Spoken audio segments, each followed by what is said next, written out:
It has now come to the time that we have a conversation. I've been saying for years on this show that black men need to have a conversation, black men alone. We have got to figure out what is going on with us. This is not something that black women can help us with. This conversation does not include black women. Black women, stand down and stand to the side. Black men need to have a kumbaya amongst themselves, and I'm gonna niche this out a little more. And it's heterosexual black men. I'm gonna catch a lot of flack for this, but I'm gonna say it out loud with my whole chest. Straight black men are the cancer of the black community. That's where it starts and that's where it stops. Ladies, I'm here to tell y'all something. All this shit that y'all got going on, some of y'all, not all of y'all, with the gays and with the trans, let it go. Your issue is not a trans woman. Your issue is not a punk or not a sissy. Your issue is all of our issue. Straight black men. Straight black men are the enemy to the gays. Straight black men are the enemy to the trans. Straight black men are who are causing harm to the girls and the women. That's where it's at. Now y'all can shoot the messenger. Y'all can call me all type of faggots on the Shade Room and all the other blog sites that's gonna pick this up and I'll eat it. But you'll never see a situation where girls and women walking around saying they scared of the gay boys. They scared of their life for the gay boys. They don't want to be around the gay boys. It ain't us going around with these fragile ass egos, can't take rejection. We've got to ask ourselves, and I don't even know if the black straight male collective can even answer this question because their egos tend to be so fragile. How is it we are raising boys with these fragile ass egos that feel it is okay to slam girls on their head for saying no? Why is it that we have to make the females of the community make all the adjustments? It's not fair. Straight black men are the cancer of the black community. Argue with your mammy. All right, let's go ahead and get into it. Let me kick off by asking this question. Why are black men expected to fix communities that openly disrespect them? Why are black men expected to fix communities that openly disrespect them?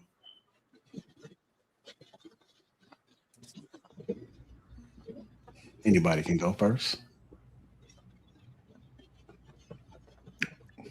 You repeat that question again, Jay? I'm sorry.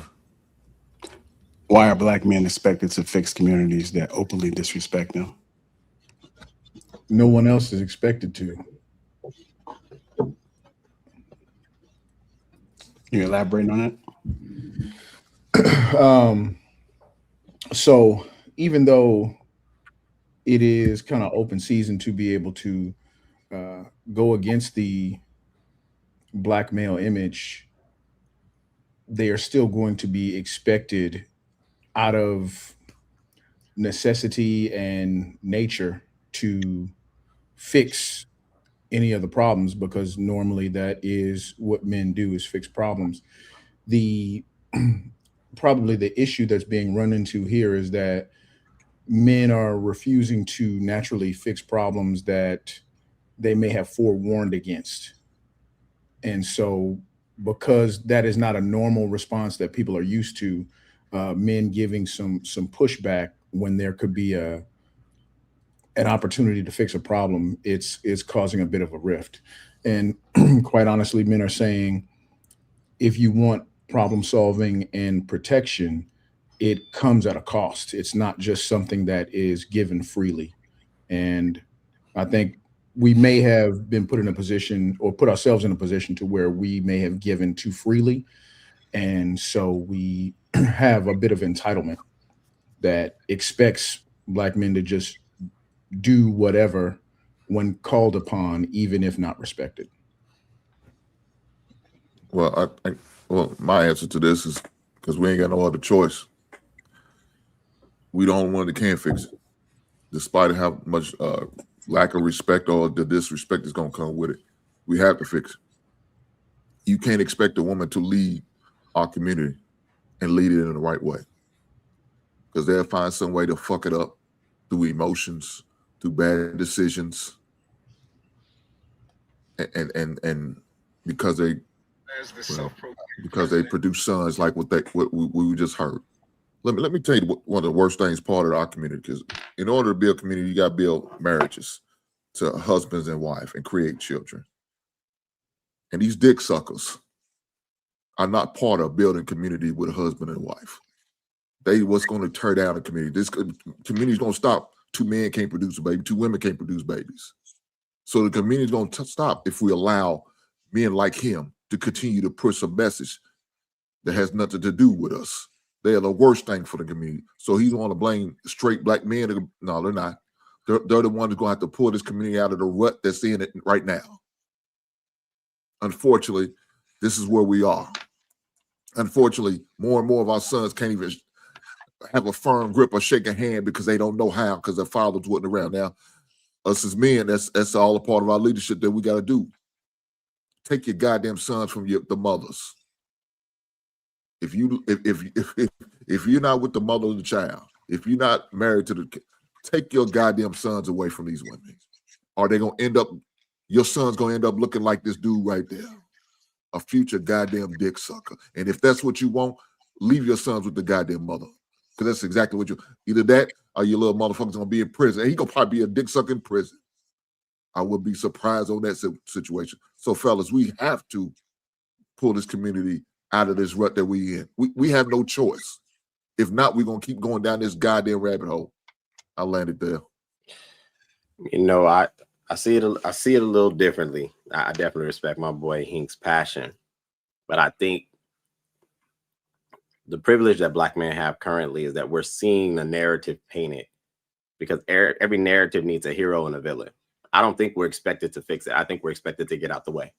And I think that, unfortunately, because we're men that are charged to do and be proactive, we take it upon ourselves to insert ourselves where we're not being asked to insert ourselves. The sisters have constantly complained and said they do not want assistance, they do not want help. And I'm saying they're saying it with their actions, not their words. Because if you want to be led, if you want to be protected, if you want to be looked after, you don't combat that. Not the way that they do it. And you don't allow men who have a completely different approach to life, you know, whether that be sexually or ideology, you know, with a different ideology that, again, combats families and structure. So I don't really think we're expected to fix anything. I think they're asking and demanding and clamoring for black men to get the heck out the way. And I land. All right, sir. Here. Good evening, gentlemen. Going on. JR, what's going on with you, sir? It's been way too long. Trev Smooth, what's going on, sir? True Table, good to see you. Fresh Maker, salute to you, Willie. Good to see you, Humble Dad. HD is in the building. Hink is good to see you. Big Aaron, good to see you. Everybody hates Mom, and salute to the chat. So this is, it depends on how we want to address this. I think that when I heard this, I didn't hear anything other than rhetoric we've already heard for the last 50, 60 years. I think the black male image has just become the easy, cheap punching bag that's easy to garner a response, because the image of the black man is just so easy to target. And when I heard him speaking that way, that to me was projecting self-hatred. Anytime you could look and look at the gender, the men who statistically we are most involved with our children, if you look at, we are pillars of our community, collectively we are doing pretty well in terms of, you know, how we earn our love and compassion for people. What he was talking about doesn't necessarily speak to the truth of how things actually are. And so I don't want to take that comment and make it more important than it actually is. That person had a perspective on it, but I think one of the traps we fall into is debating with nonsense. And what he said was absolute, complete nonsense. I can tell you this, as a black father who's been married since I was 19 years old, all of my children are by one woman. My oldest son is getting ready to go off to the Army. I'm saying I've raised successful children. Me and my wife have both done that. And I'm not an anomaly.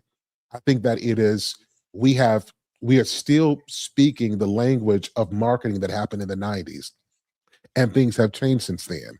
And so I think that we have to allow people the voice to say what they want to say, but understand that just because they spoke it well doesn't mean it's not ignorance. What that gentleman spoke was complete and utter nonsense. It was ignorance. And that's my take on that. Yeah, I'll go ahead and answer the question. My critique of the gentleman that spoke, I'll refrain from offering that because I do believe the correction of galactic proportions is forthcoming. But to answer the question, why are we expected to fix the community that disrespects us, is because it's par for the course. When someone disrespects you, their intentions are nefarious. You're already to blame. That's why you're being disrespected. Of course, it's you have to fix it. How can we expect someone that disrespects us to be accountable? For what? They're the ones that disrespected us.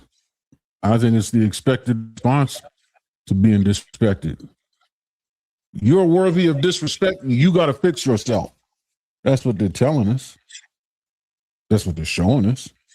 Now, my next question will be, well, who's expecting us to fix the community? But it's in the question, whoever disrespects us. I say they can get lost. To answer the question, I think like why do people look at us like we gotta what was the question again specifically, JR? Yeah, the question is, why are black men expected to fix communities that openly disrespect them? Got you. Part of what Aaron said, you know, like it's whose job is it to correct when somebody disrespects you? But so that's part of it. But the other part is, who else gonna do it? Right? Like, who else gonna fix it? Who gonna carry the boats? Like, what's the name say? They ain't gonna do it, so we gotta do it. It is what it is, or else nobody gonna do it. So, you know, that's my take on that. And as far as I agree with what Sir Holly Hell, how you say that? Yep, Sir Hell. I think I didn't know why people was giving this man's video any type of replay value. But everybody's been playing it, but so I gotta participate. But I actually felt like it was just something that y'all should have just let him talk and let his video die where it's at. But yeah, I felt like it was just something nobody should have really responded to because it's the same shit you hear, ridiculous talking points, because people can't. It's like people are so like their minds are so childish that they only see like gender and sexuality. And race, like black, male, gay, straight, problem, like no nuance at all. So it's ridiculous. All right. What about you, HD? Is my internet messing up? No, you're good, sir. Okay, so to answer the question, it's because we are the leaders. And so, you know, leaders are called to do the fixing, right? And the subordinates are going to blame the leaders for whenever there is a situation. I think your internet messing up now.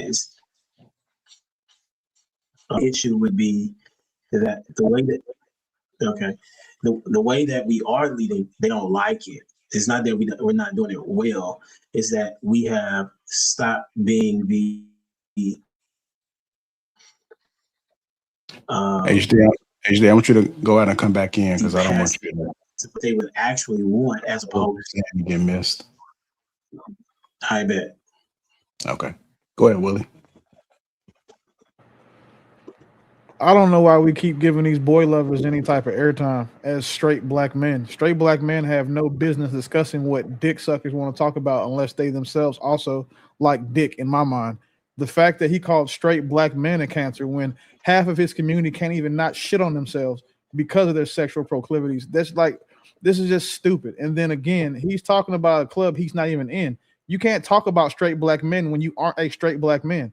All you can do is, just like women, speculate and give us your biased opinion and conjecture. And at the end of the day, everyone who supports and follows this man, they don't deserve to be led. Like Chris Rock said it best. There's two types of black people and niggas. These dick smokers and the women who support him are niggas. Leave them to the fucking wolves. I have no issue what do you call it? Casting out that entire portion of the community, because unfortunately for them, the women, the men that he's talking about were raised by women. Them other punks and sissies that he's talking about were raised by women. So he's mad at the people for creating him, which is what kind of leads a little credence to what Sir Hale said. It's self-hate. And it's so weird that, like, I just wish all of these niggas would go to church and like can collectively get together and have a kumbaya so they can pray the love of dick out of their hearts.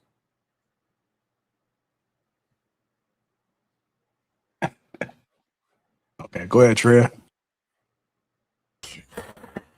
Yeah. So there's a lot with that. I do, just to get to the question first, I do understand why men are expected to solve the problem. Hank started it off correctly. Who else is going to do it?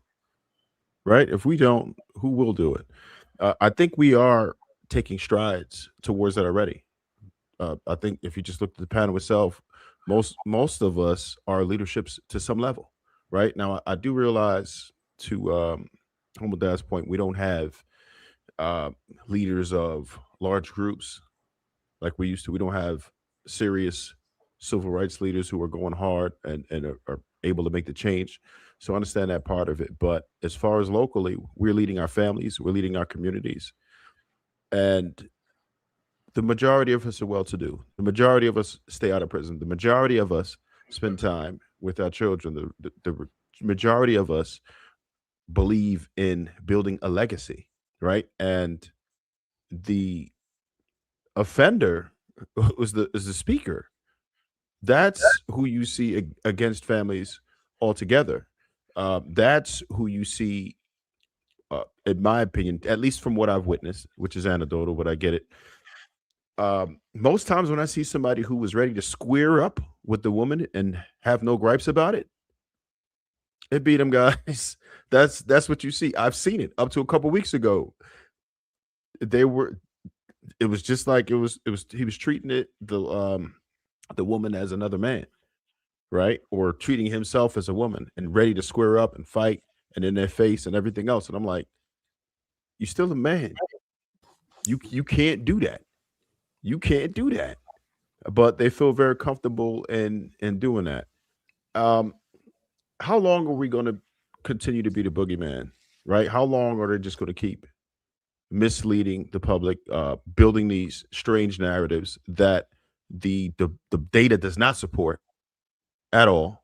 If you look at what we're actually doing, it's nothing compared to what people like to say about us. I'm just going to keep building. That's what I'm going to do. I'm going to keep building. I wish these people did not have the airtime, but I understand why we have to combat it, because that particular individual has a large platform. And unfortunately, when he speaks, people listen to it. He's what they call an influencer. So as long as he spews that poison from his lips, there's going to be ears ready to listen to it, mouths ready to regurgitate it, and people are acting upon it. So we can't just leave it alone. We have to combat it. We have to correct it and stop it by any means necessary. We have to address it when we see this nonsense happening.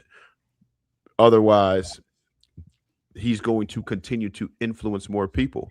And as we see, it doesn't matter if you have supporting data. It doesn't matter if you're speaking factually. All you have to have is the numbers for people to believe it. And unfortunately, people like this has gotten to the point where they are able to garner attention of the masses, particularly our women, unfortunately, and they listen to these punk influencers. So we're going to have to keep combating it. I would argue. Sorry, go ahead. I would argue that the reason for such a dramatic and flailing attempt is because the facts are able to be seen, that we are majority good men of leadership that actually do for ours and primarily protect and provide. When it was very easy to be able to spread misinformation among so many mediums, there was really no reason to try to go so hard in such an offensive attack, as much as it would be almost like a parental attack. Like 1 in 3 black men are gay or in jail, or there are more black men that are in prison than are in college. Those things were able to be said as long as you couldn't disprove them. Once you could disprove them, then the attack became much more direct, because it's really a survival attempt. As long as you could sit up here and spew the facts to actually say that we are good men doing good things, we normalize the visualization that we are good men that are doing good things. And it is an affront to those that wish to basically stand against us and breed in chaos. So before, they were able to breed in chaos as long as they could spread misinformation. Now that they can no longer spread misinformation with no problem, no reaction, now there needs to be a much more direct attack in order to spread it amongst anybody else that will listen. So I think it's our good work that's making them flail out in this way. What Trev said, that we have to combat it, I don't believe that we do. The only people who follow that dude are, again, other women and other dick suckers. That's not who follows us. The only people in your audience or Jail's audience that are going to support that are going to be like these hyena bitches in the chat that are consistently against black men, that are always pro-feminism, that are always anything anti-men, because they're either unfortunate looking or also just, you know what I'm saying, one of these type of gay trolls themselves. Nobody that watches this first show, for the most part, is going to give a shit about what Funky Dineva says. None of us knew who that dude was until today. So now what we've opened ourselves up to is being a panel of completely straight men talking about some gay shit. Like now, so that's what the reactions are going to be. This panel of gay dudes, this panel of straight dudes talking about getting triggered by a gay guy, because you know how dramatic and extra women and saying bitch made men are. So now it's 10 men up here talking about what this dude said, as if anything that we say is going to fall on the ears of those people who agree with it, because these audiences don't overlap.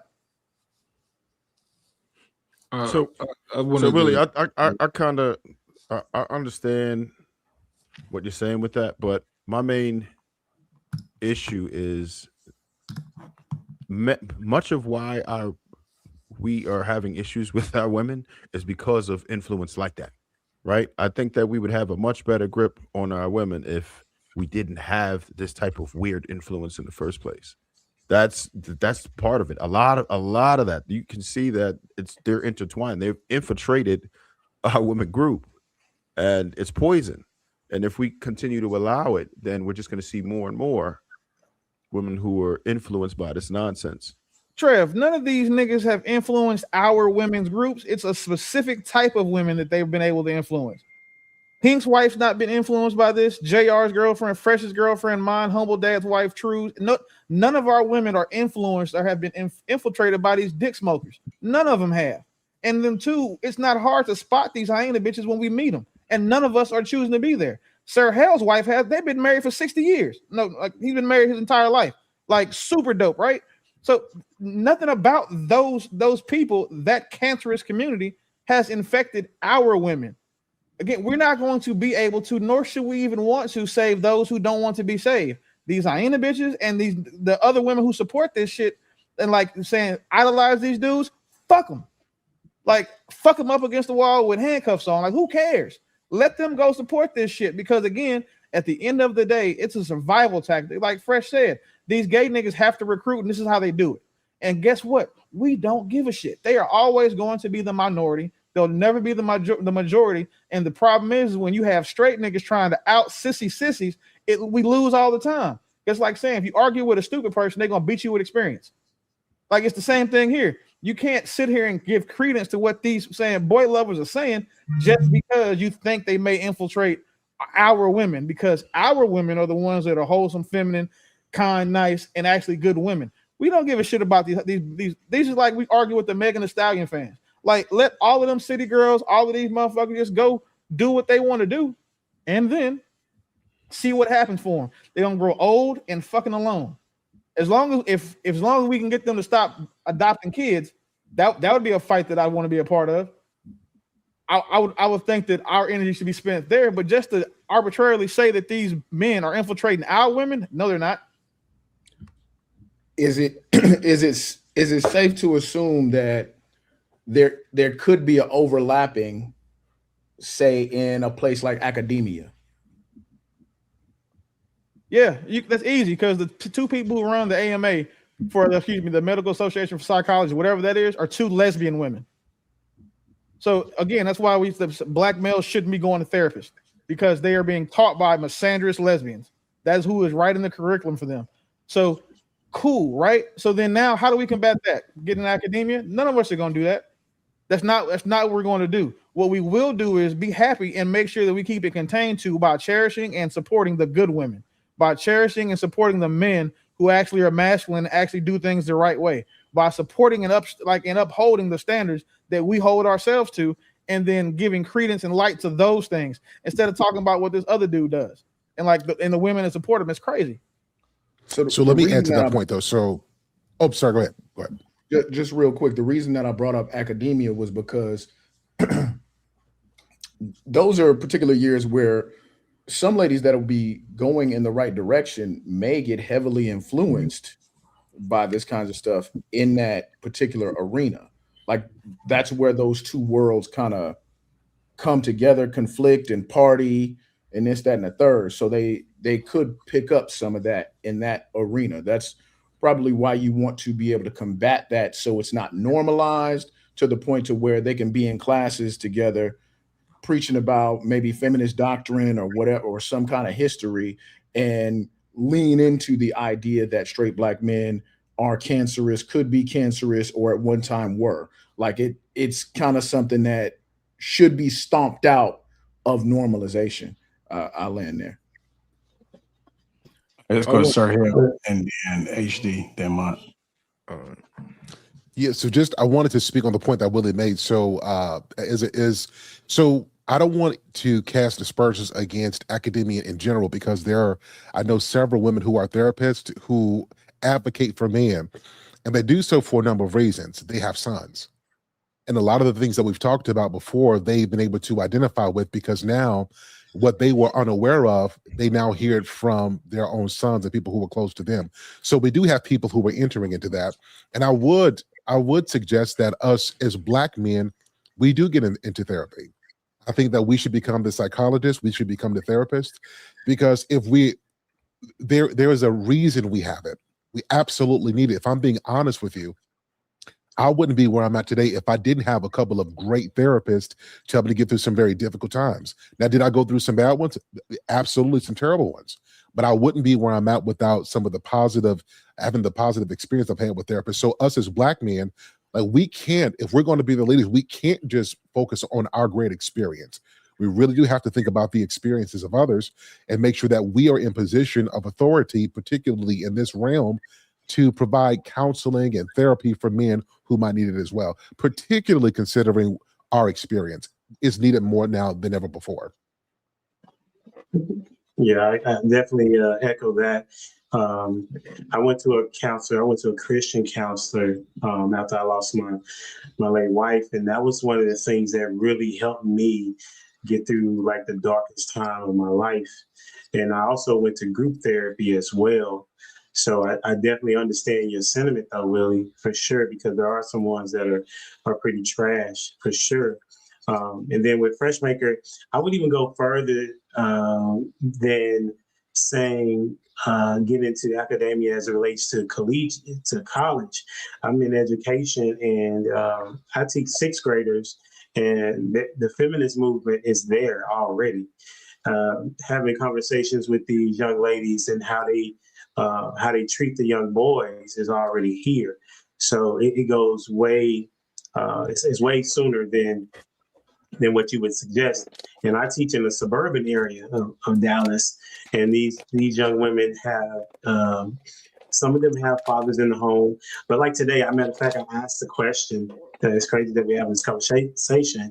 I asked them about what's their thoughts on their dad, and how do they respect their dad? And one of the statements was, one young lady said she stayed out of her dad's way. because he doesn't want to be bothered. One young lady said that her dad is not really strict on her. But then you also had some other young ladies that said, I respect my dad by listening to what he says, and I respect my dad by when I'm out in public, I know that I'm representing him.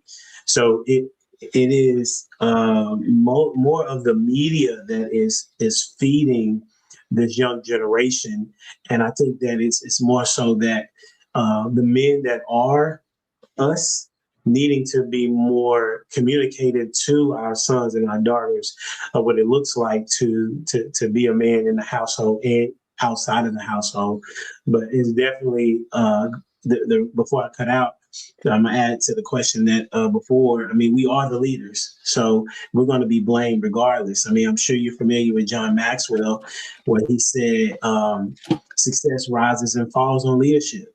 Right, and so everybody's going to look to the leaders to get them out of a situation. They may not like what the leader is going to say, which is going to be a part of the problem. If you're going to assign us to be the leaders and not listen to us, then it's not going to matter that we're leading, because you're not willing to follow what it is that we're saying. And I landed there. All right. Let me say, hold on, Hank. Let's get Money, and then we'll come to you. No, I just had a quick let Hank go, because mine was going to go back to something Freshmaker said before. So if his joint isn't pertaining to this, let him go. All right, just make sure you jot it down so you don't forget it. Go ahead, Hank. Yeah, mine's just going to be, I couldn't imagine relying on women to fix where we are as far as our community. I couldn't imagine, man. Could you imagine depending on these individuals who's overly emotional and how overwhelmed they will be dealing with certain situations that we know they can't handle? A lot of them don't have the patience. A lot of them don't have the structures that they need. They're not going to hold nobody accountable or anything. They're not going to have the discipline they need in order to get us back to where we need. Shout out to the ladies. I know there's some strong women out here who probably could, but it couldn't. As individuals, they wouldn't be able to get along. You see how some of them move. Man, one person feel like they get too much credit and too much props. They add it. Then they ain't gonna find a way to get back together because they're gonna be jealous and envious of each other. Because certain individuals, I'm not going to rely on an individual like that in order to fix our community. There's no goddamn way. So that's why us as men, we have to do this thing, whether we want to or not. We could be scared, we could be afraid, we could be nervous. I agree. It's not going to be easy. It's not going to happen in my goddamn lifetime. Unfortunately, it is what it is. I just pray that my son and my grandkids could be able to do it and get it back to where it needs to be at. I'll land there. Hey, Hank, before you go, I just want to put this out there. Just outside looking in, there are certain situations where men are not leading the way they're supposed to be doing. And it's unfortunate, right? So that's the reason why some of the women are not looking to males' leadership. What would you present for us to do to kind of offset that? Because it's easy for you to speak that, because I'm pretty sure that you're a leader within your household, and you've shown some excellent leadership skills throughout your entire life for the most part. But what about the man that's not leading the women correctly? Is there a way to offset that? Yeah, there is. For those alpha type heifers, give them these weak ass men and let them do what they do with them. Because we do need leaders for the women, right? We do need them. And so them alpha type heifers could lead the women. But as long as they do it under the structure of a man, it's all good. And those people need to pair up. So you weak, spineless ass jellyfish men, get with them alpha ass women and good luck. That's who you need to be. And let your wife show you how to be a goddamn man, because it's obvious your daddy failed you. And I'm ashamed of your goddamn daddy. I would hope that that didn't happen, because the worst thing I was about to say the same. the worst thing a bitch made man can do is reproduce, because then he's gonna birth little bitch made babies. No, we gonna fix that.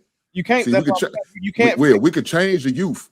We Yeah. can't change past 10 old can't- heads. Some can't- motherfuckers they done for. We can't do nothing with them. You could Kill 'em change off. the youth, and there wouldn't be so many of these little bitch made boys running around here now, dropping bitches on their foreheads. Like that's what we can. But Will, that's why I said the fathers failed them. That will change. That's cool. Identifying the failure point is one thing. You're saying we can change it, and we can't. There is nothing that you can do about these little boys who have been raised in these households with other dick suckers, their mothers, their aunts, uncles, without a man, to then expect them to go out into the world and not to imitate the things that they have been seen by the women they were raised by via emulation. So to say that you want the bitch made dudes and these tough ass women, these masculine ass broads to go pair up now, they are still going to fuck. And when these people have sex, they're going to make babies. The difference is now, maybe the bitch made niggas gonna have to do the breastfeeding. I don't know how that's gonna work in that type of relationship dynamic. But at the end of the day, the last thing we want to do is these weak men and these undesirable women reproducing. That is the last thing we need. We could fix them kids. Turn them motherfucking kids over to real dudes, real men. Do you know what the percentage of have a fucking camp for them? If that's what we have to do, if we see, we know they about to reproduce some bass, we're gonna have to fix it. Do what we can. Yeah, the only thing that we can do is sterilize both of them and then put them on an island together by themselves. Because if you look at the adoption rate, black men adopt children at the lowest of all men. So no, we're not out here adopting men with kids in mass. We're not out here trying to help. Now what we will do is go coach a football team, go coach a baseball team, but that's for 6 to 8 hours a week. When they spend the other 18 hours a day in that home with all that toxic ass influences they're getting from, again, those dick smoking, supporting women. Like, there's nothing we can do about that other than try to stop them from having children. That's it. Willie, we in the process of fixing the community. So we're going to have to make certain sacrifices. We're going to have to do things we're not used to doing. We're going to have to change some things that we're not used to changing. We have to. If we're going to fix the community, there's got to be certain sacrifices. And if that means more families going to have to adopt other kids in order to change our future, we're going to have to do that. That's the sacrifices as men we're going to have to make. I know we ain't used to doing it, but that's going to have to be, it's a new dawn. It's a new goddamn day. So we're going to have to start doing it. We can't let this shit go by. So that's a very easy prescription to give other people's families. But if that's your prescription, then you should also be embodying that. And then for someone to say, that also men shouldn't date women that have kids already, since that's a very popular narrative, that's something that you guys have seen me defend, that if we're saying that men shouldn't be dating women that have kids, but now you expect men to go adopt a woman's kids. That's a good point with it. But again, this is what I'm saying. We can't keep doing if we keep doing what we're doing now, we're going to keep on heading down this hole. We already there. We already there. So we have to do something different. We can't keep around with that. I'm not going to date a woman. Man, bump that. If we trying to really change, now if we're not trying to change people, let's stay the path. Keep doing what we're doing, complain about it, and don't have no action behind it. It's nothing but words. Words don't mean shit to me. Put some action behind it. And we're going to have to put some action behind it by making different acts than what we was used to do. That's all I'm saying. We can't keep doing what we did in the O. I understand all of that. We understand that. But if we're trying to change the community, we have to actually put that work in and make some different decisions, whatever that is. No argument there. But what I'm saying is simply, if that is your prescription, that needs to be what you are also doing yourself. Because if that is not what we're doing, then it's just words. For sure. It's got to be a collective will. It's got to. I can't talk this shit and don't back it up with my actions. Again, that's what I said. Actions we gladly work. If we come to collect, and this is what we agreed on, I got to open up, do what I got to do, whether it's financially, my time, my energy, and my resources. Whatever I got to do, I got to do. If I want my community to be different, I have to. I can't just tell you to do it and not be willing to do it my goddamn self. Who's going to follow me after that? Nobody. All right, let's go ahead and get my question now. Go ahead, Mike. Nah, my statement was in regards to when Fresh was talking about facts. I think the facts conversation is real interesting because a lot of people think when they have facts, they think they're right, but the other side has facts too. And then it's like, okay, where are we at now? I kind of look at it from a perspective of like, like when we watch ESPN or something like that, and it's tons of facts in sports, and everybody comes to the table, they do research and they grab their own facts, and then they come and they argue all different perspectives and all different facts. You might say, oh, this person got this throughout their career, and another person will say, well, the last 6 years, this is what's been trending. And then the other person will say, well, he'll dig even deeper into the facts. And it's like, we all can just talk facts, right? But then it's like, we all can have facts and still not get nowhere. So I just kind of wanted to throw that in there. And then also is the other perspective of is facts plus also, what are we experiencing and what are we seeing? Because like you can tell me who's the greatest player ever, and then you like, yo, you ain't see him. You might know you had to go, you had to be there, you had to see it, right? Some people say the eye test still has to be there, right? So I don't know. I just wanted to add that in there. I like to throw this piece in here as well. So I am a person of faith. To me, this is important because if we have these kind of conversations and we're talking straight logic, straight facts, it is very easy to go down a path and look at the data and statistics and say there's no hope and therefore we should do X, Y, and Z. But I still believe that people can change. And I think this is important to say because if people cannot change, then this is an insane conversation to have because we're not really going to make any impact because those who are already thinking like we are now, are worthy of moving forward, and those who don't get left behind. And I think that misses a large demographic of people who never really seen what a man really is, and to learn from them. I have seen women who have never seen a man who is loving and caring and who is a leader grow up and assume that their experience represents all men. And so they project that experience. And so when they get a masculine man, they are very combative to him and fight him, but they're not fighting him because something's wrong with that guy. They are projecting their own experience. And it is, I forgot, I think, Willie, you said it. I think it is a very humbling part to bring up that if you're going to do something, you've got to be able to look within your own context and be found doing the same. And I remember 2-3 years ago when I was at this place, I was hardened. My heart was hard because of when you're disappointed by the women who are supposed to be respectful, you get disappointed over and over again. It can make your heart hard. But then I've seen people change.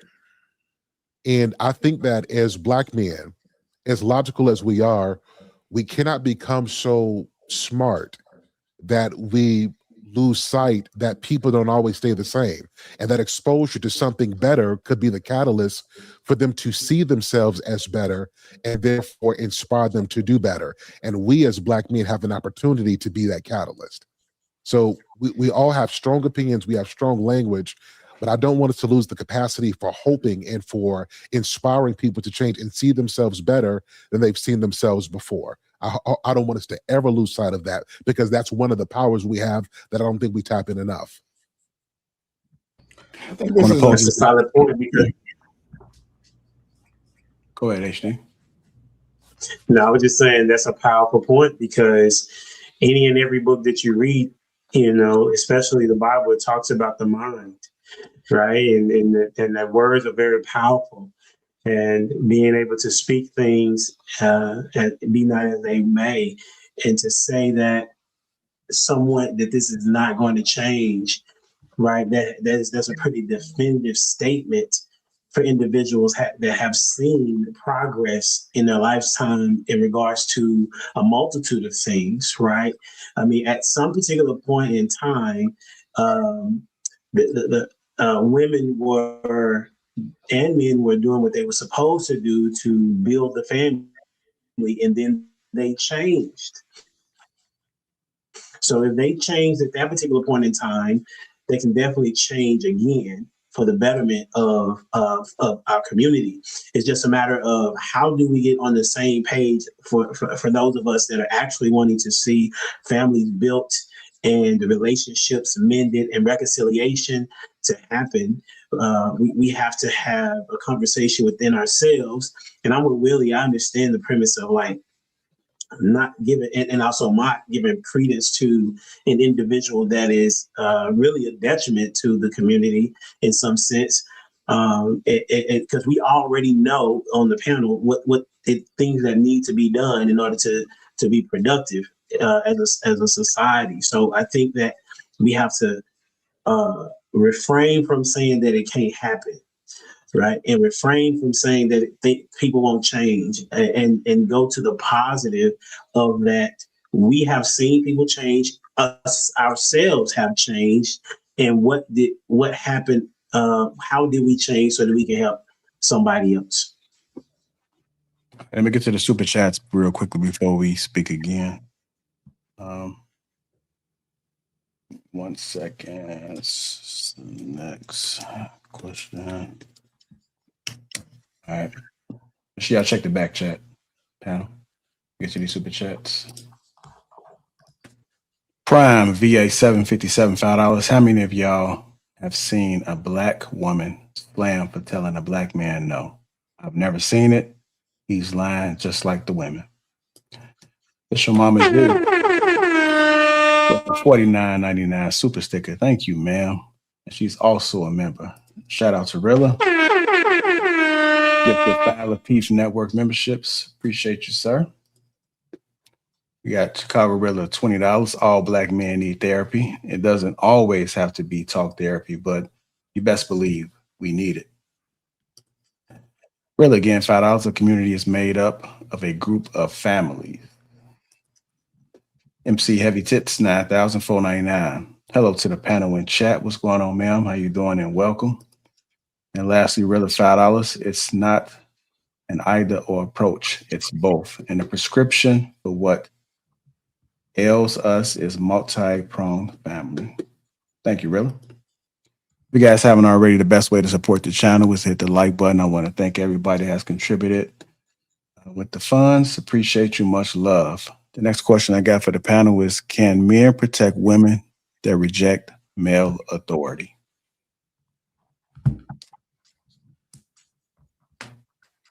Not without it costing him his life. Not a cost without his life. What you think, True? Not effectively, no. Okay. I don't think you can protect somebody who doesn't listen to you, because that's how you protect them, is with that knowledge and that information.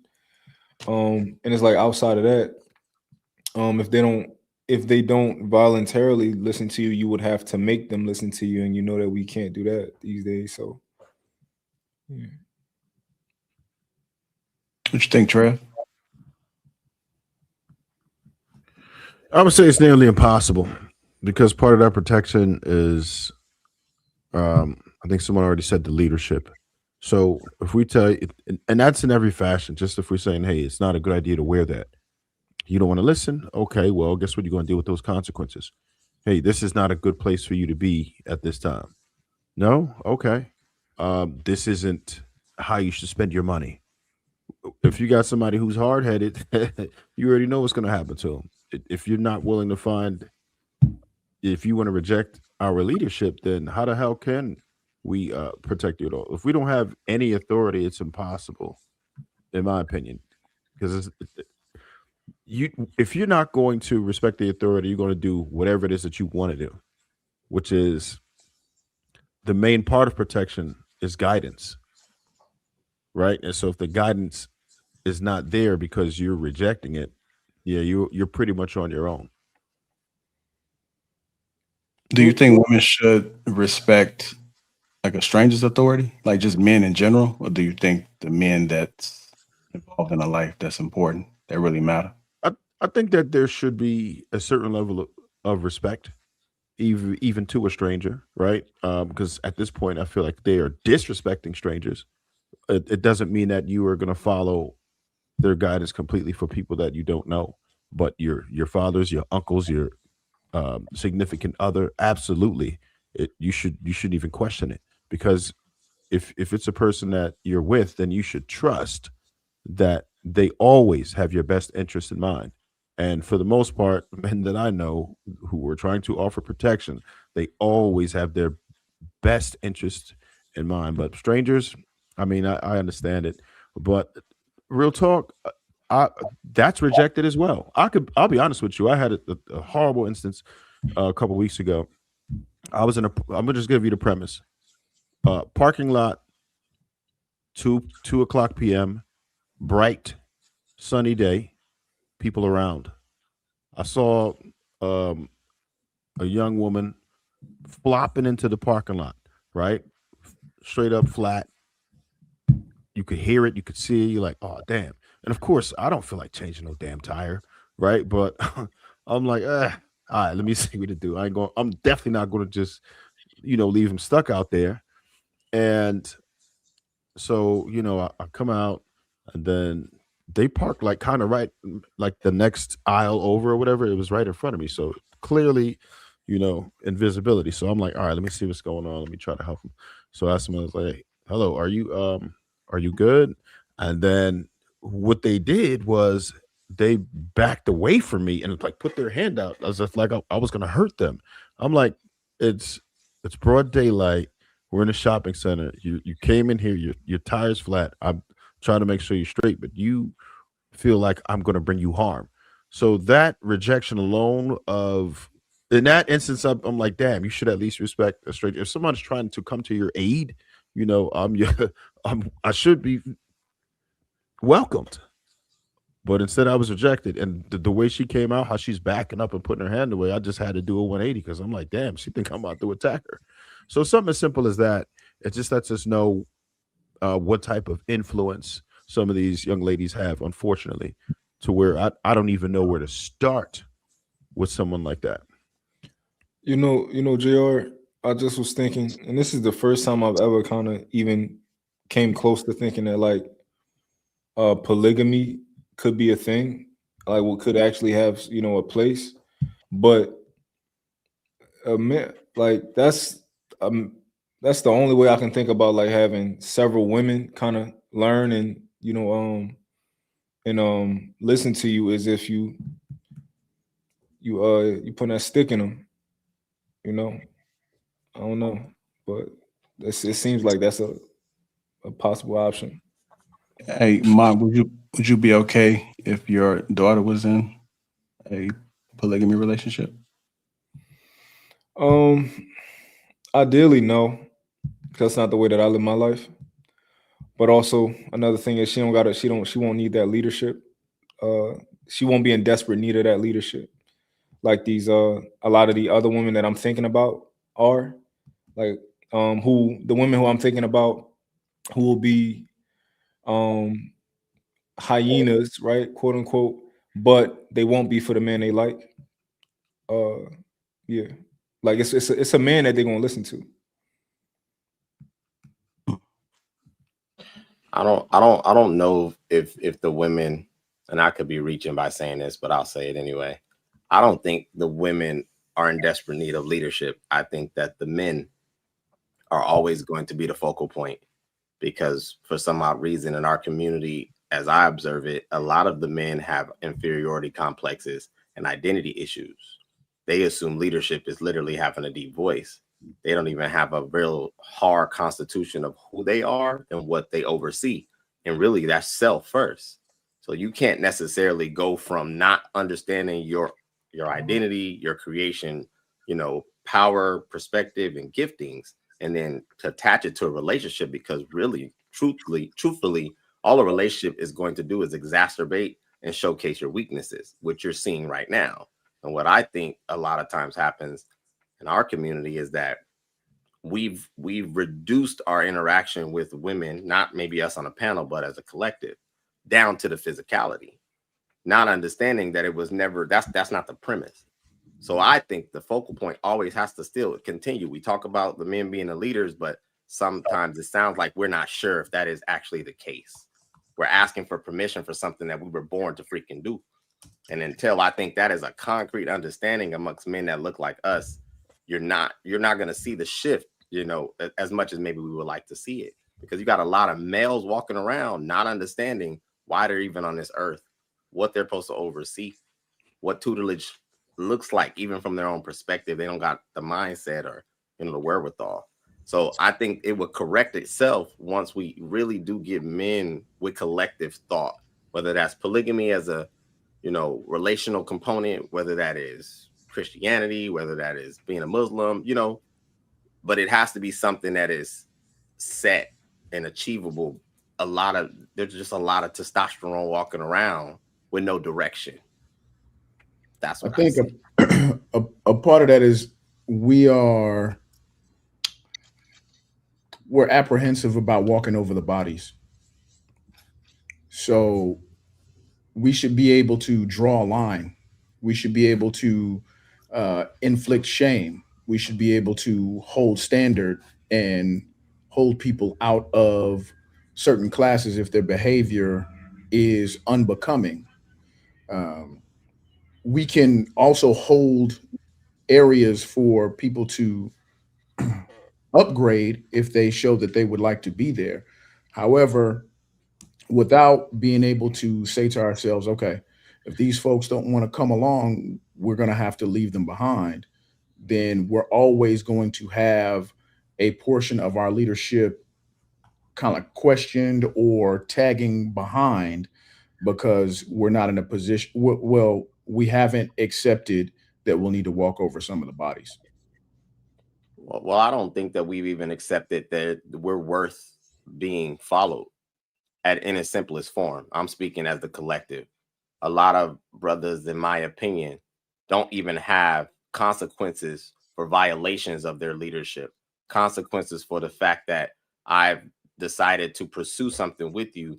And if she does not, you know, adhere or, you know, to those things, what does that look like?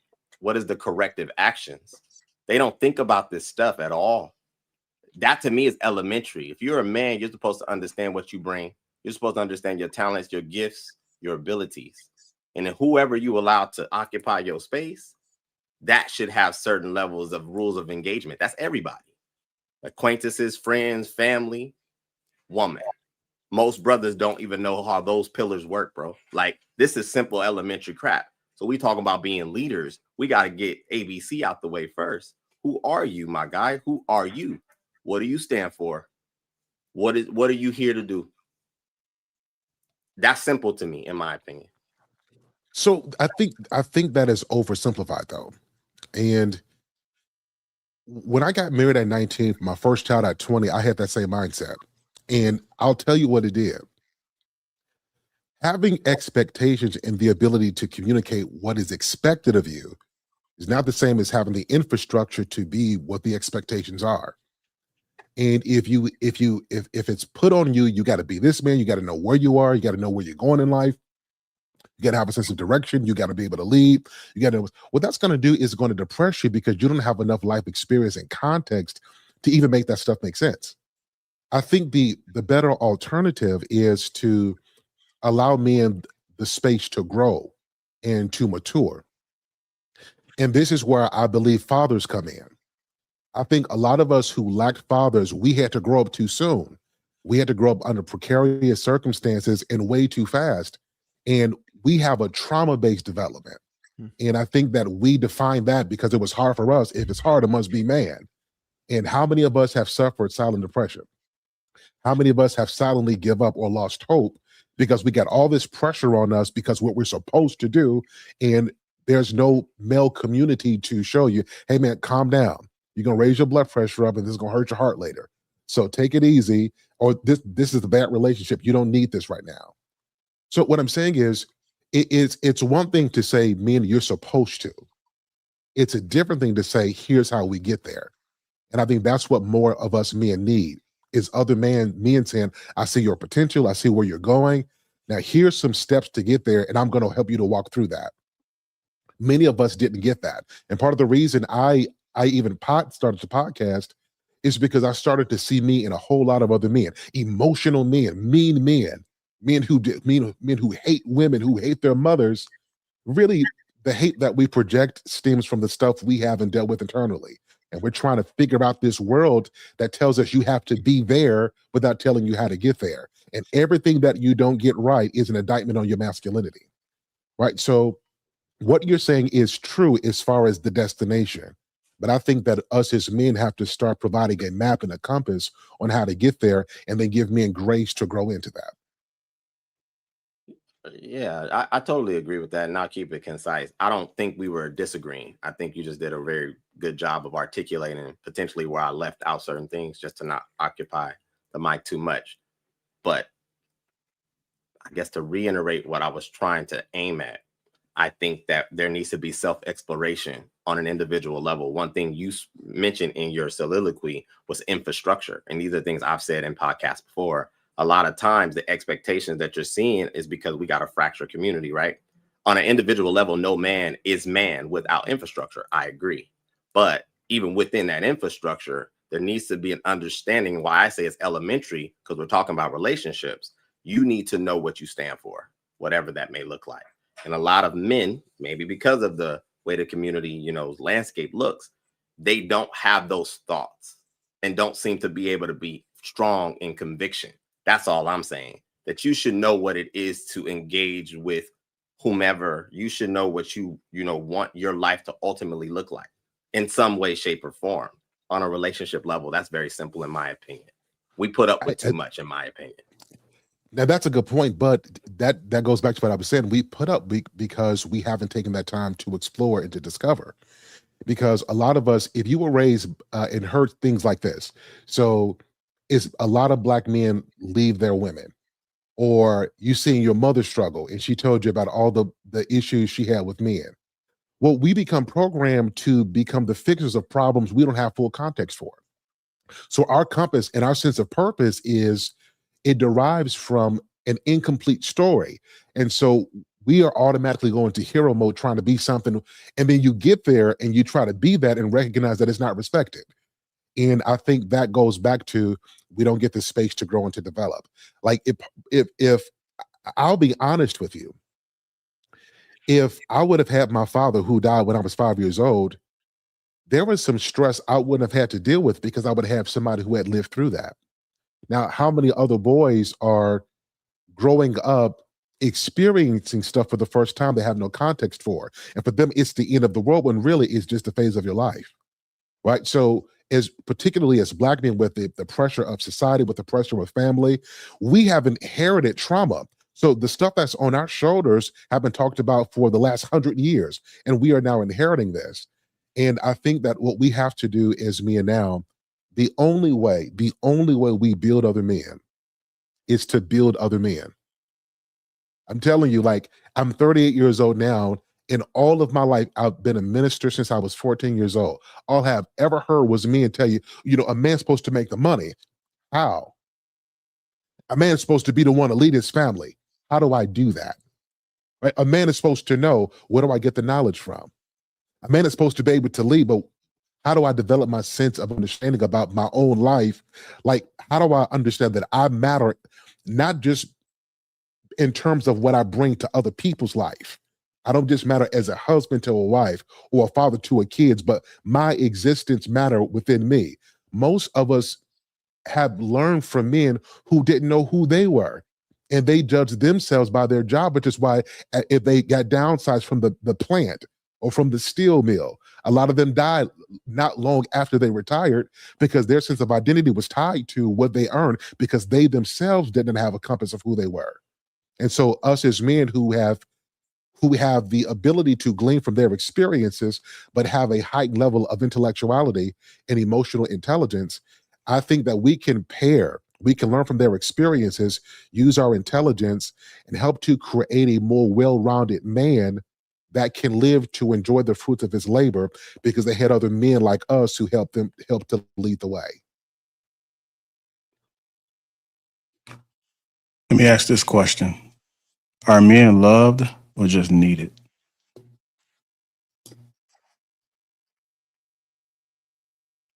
Are men loved or just needed? Jack, I can answer both questions. I just wanted to answer that last question as well, if you don't mind. Yeah, go ahead. Okay. Can men protect women that reject male authority? Fellas, you shouldn't protect nobody that rejects your authority. That means them goddamn kids either. That means them goddamn kids. If they can't respect the authority that you as a leader have to be, reject everybody and all people. And if that means some of you fellow weak ass men, you get rejected too. So yes, no, you shouldn't. You shouldn't protect somebody who's going to reject you, who's not willing to listen and follow the authority of somebody who's going to be the leader, or whoever's designated the leader, who is anointed to be the leader. So, no, reject them. You should. Now, your next question was, whoa. I want to combat that, Hank. I want to combat that. If you choose to marry a woman, you made her your wife, it is your job to protect her. If that is your daughter, it is your job to protect her. Now, we can talk about the extent to which we'll protect. Sorry, I think we was talking about strangers, right? My wife is not going to reject my authority. Your specific words is, I don't care if it's your family. I don't care if it's your children. That's what you said. Did I say family? You said, I think you said family. I think you did. Oh, if I did, I'm sorry. But yeah, even if that's the case, if a woman I'm married is not going to reject me, else she wouldn't be blessed with my goddamn last name. She already knows what the authority is before we get married, so she's not going to get blessed. So she's not going. My wife is not going to reject my kids. I don't care if they my biological kids or not. They're not going to reject my authority. So if I say family, please disregard that, because that's not what I meant. Not family. I just thought we was talking about strangers. Just okay, people out there I just want to go ahead. In the earth. Okay, go ahead. JR, if you don't mind if I can ask a question. Now, guys on here, are you guys religious? Anybody on the panel? There's faith, any people of faith or just religious? Yeah. I believe in God. I don't believe in the black church, though.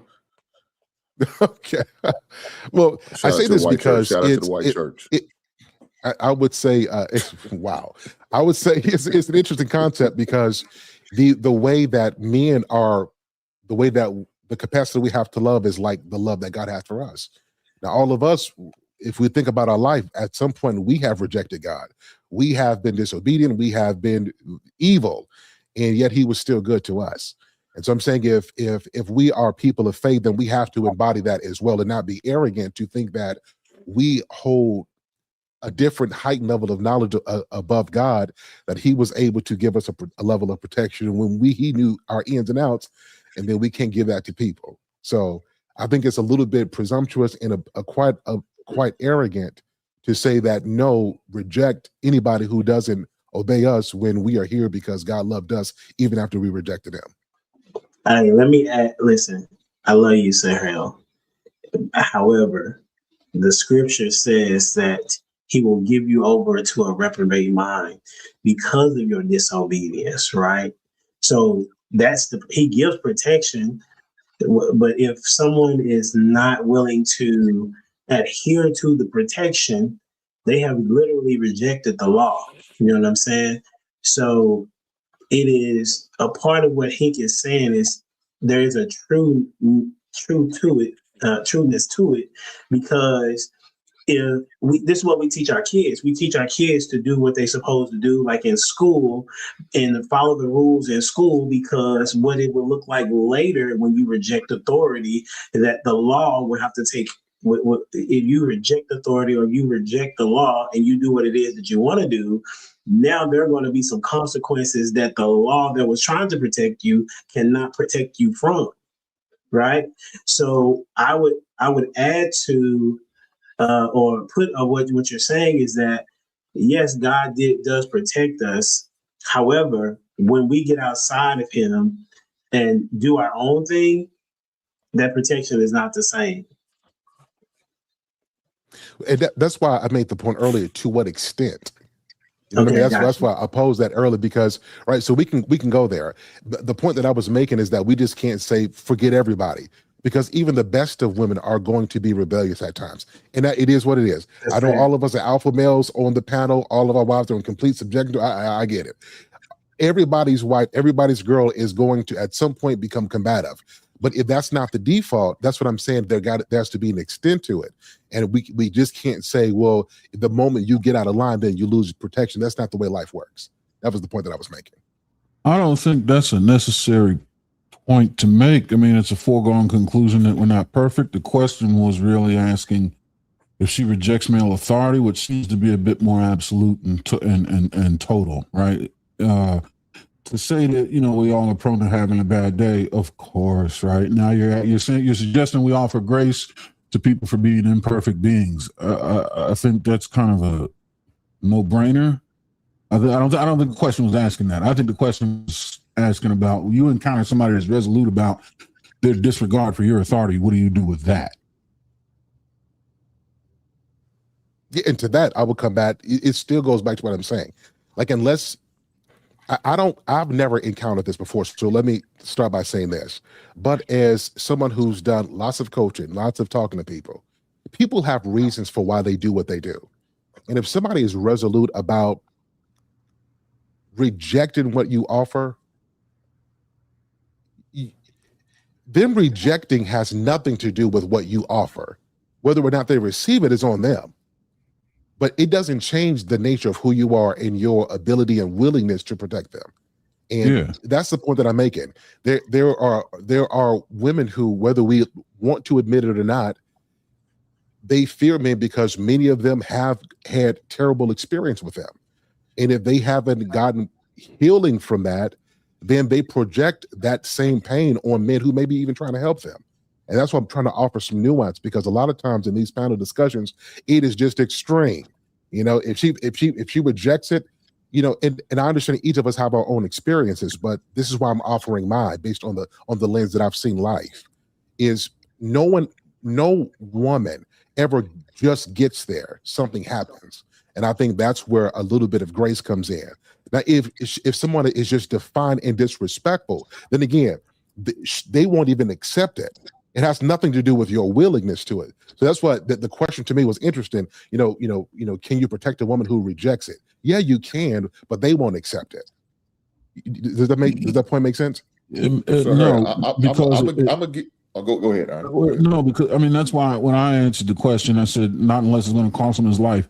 I wouldn't suggest a man ever continue to offer his assistance to a woman that rejects his authority based on some sort of previous trauma or whatever the case is, unless he's committed himself to the capacity or office of someone qualified to help in that particular regard. Then because that's who she should really seek. But just as a man out here in the earth, you should, I mean, you'll get caught in a vortex that will swallow you up and destroy you. I think you should rescind your offer and put distance between you and that catastrophe.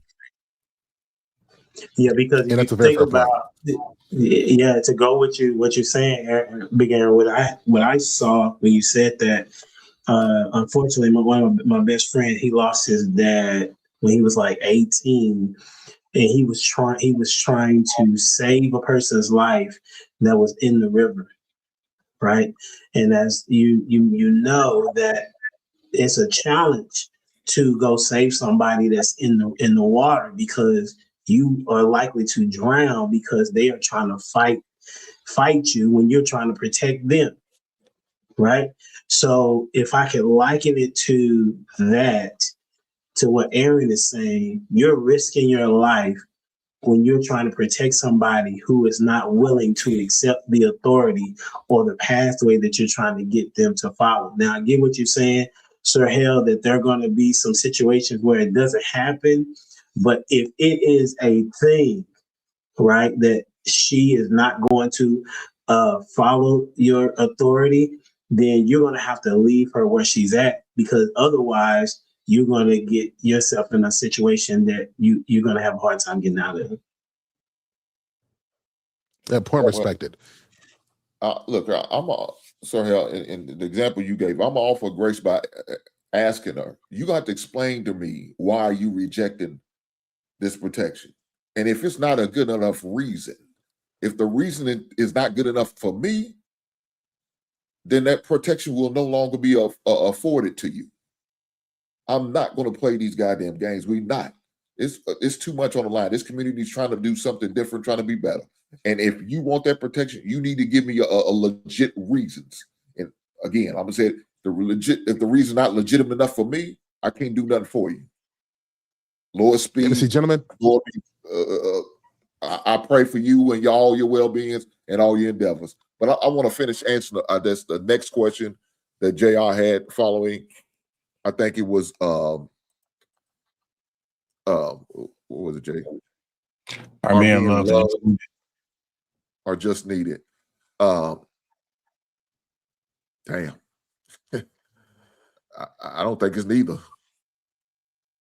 Let it be known. Let it tell it. We not loved because they don't give a shit about us, and they feel like they don't need us. And when I hear people saying that I don't need a man, you keep pressing this issue just because of things a little bit more easy than it used to be for your grandmother and your great aunties and all that shit. Don't mean you don't need a man.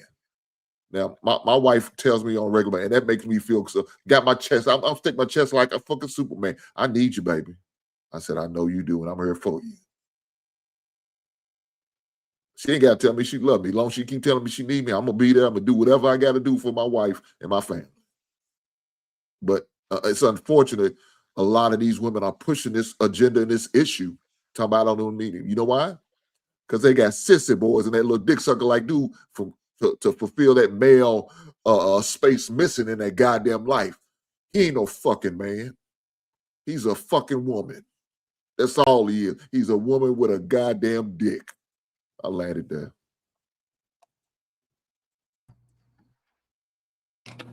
Wow. Go ahead, Trev. You answer that question.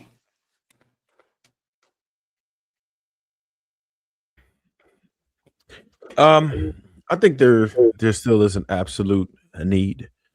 If we want to talk about romantically, then maybe not so. There, modern day technology and conditioning has made women to where they don't necessarily need us in that manner. But as far as a society, absolutely, you can't do without men.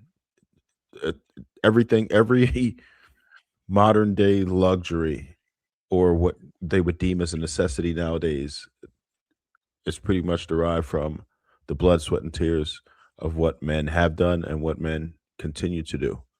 If the men decided to just stop at any point, the world stops. Simple as that. You can't do it without the manpower. There's nothing that we can do as a society without the input of a man. So, I mean, it is what it is.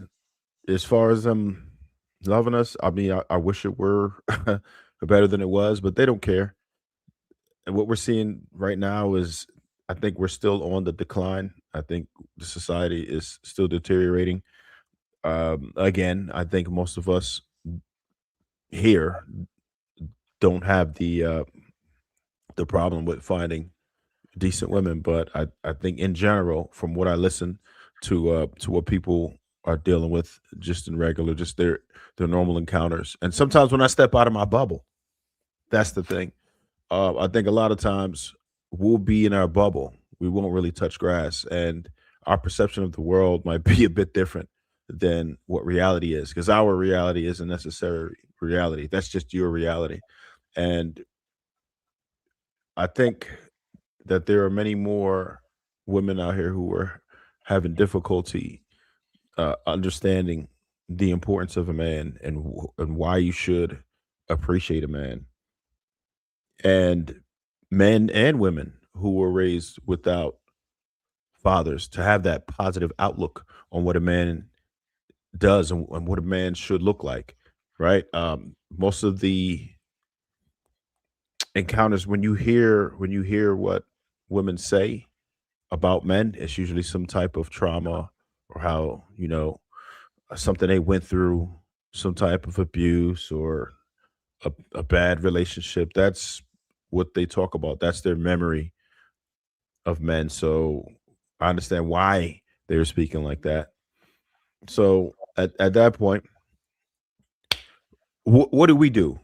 Is it our time to say, you know what, we're gonna have to start regulating on these men that are trash, or these men, this loud minority that are misrepresenting us, these men that are leaving babies everywhere, the few men who are degenerates, the few men who are causing this trauma, this pain, who are giving credence to some of these fools who decide to get on the mic and say something stupid about us. Do we think that it's time that we actually address those men, and if so, how? Another question: do some men fear disagreeing with women publicly? Yeah. Yeah, the pander, Yeah. these dick smokers, and the men that were raised by them.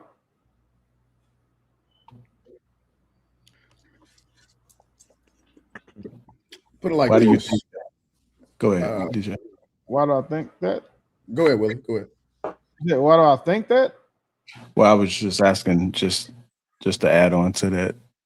Do some men fear disagreeing with women publicly, and why do you think so? Yeah, because some men are bitches because they were raised by one. So anytime they go against women, they feel like they're going against their own mother. And then these dick suckers, they can't go against women because they're their number one fans. So they're not going to target, they're not going to alienate their saying most supportive audience. And then the niggas that pander, that's how they make money. A lot of these niggas you see online pandering, they can't go against women because they'll be fucking broke. They'd be poor because they don't have life skills other than kissing the bloody clits of these women they're pandering to. So there's nothing they can do outside. They don't add value to any community, to any skill set, to any like industry. So they say, you know what? Because I can't do this, let me get online with this soft ass voice. And I'm saying these big feminist talking points. And I'm saying go over here and saying pee touch these stupid, delusional ass women because they know that they are so fast to separate themselves from their own dollars to go from their purse to his pocket. These niggas tell him anything.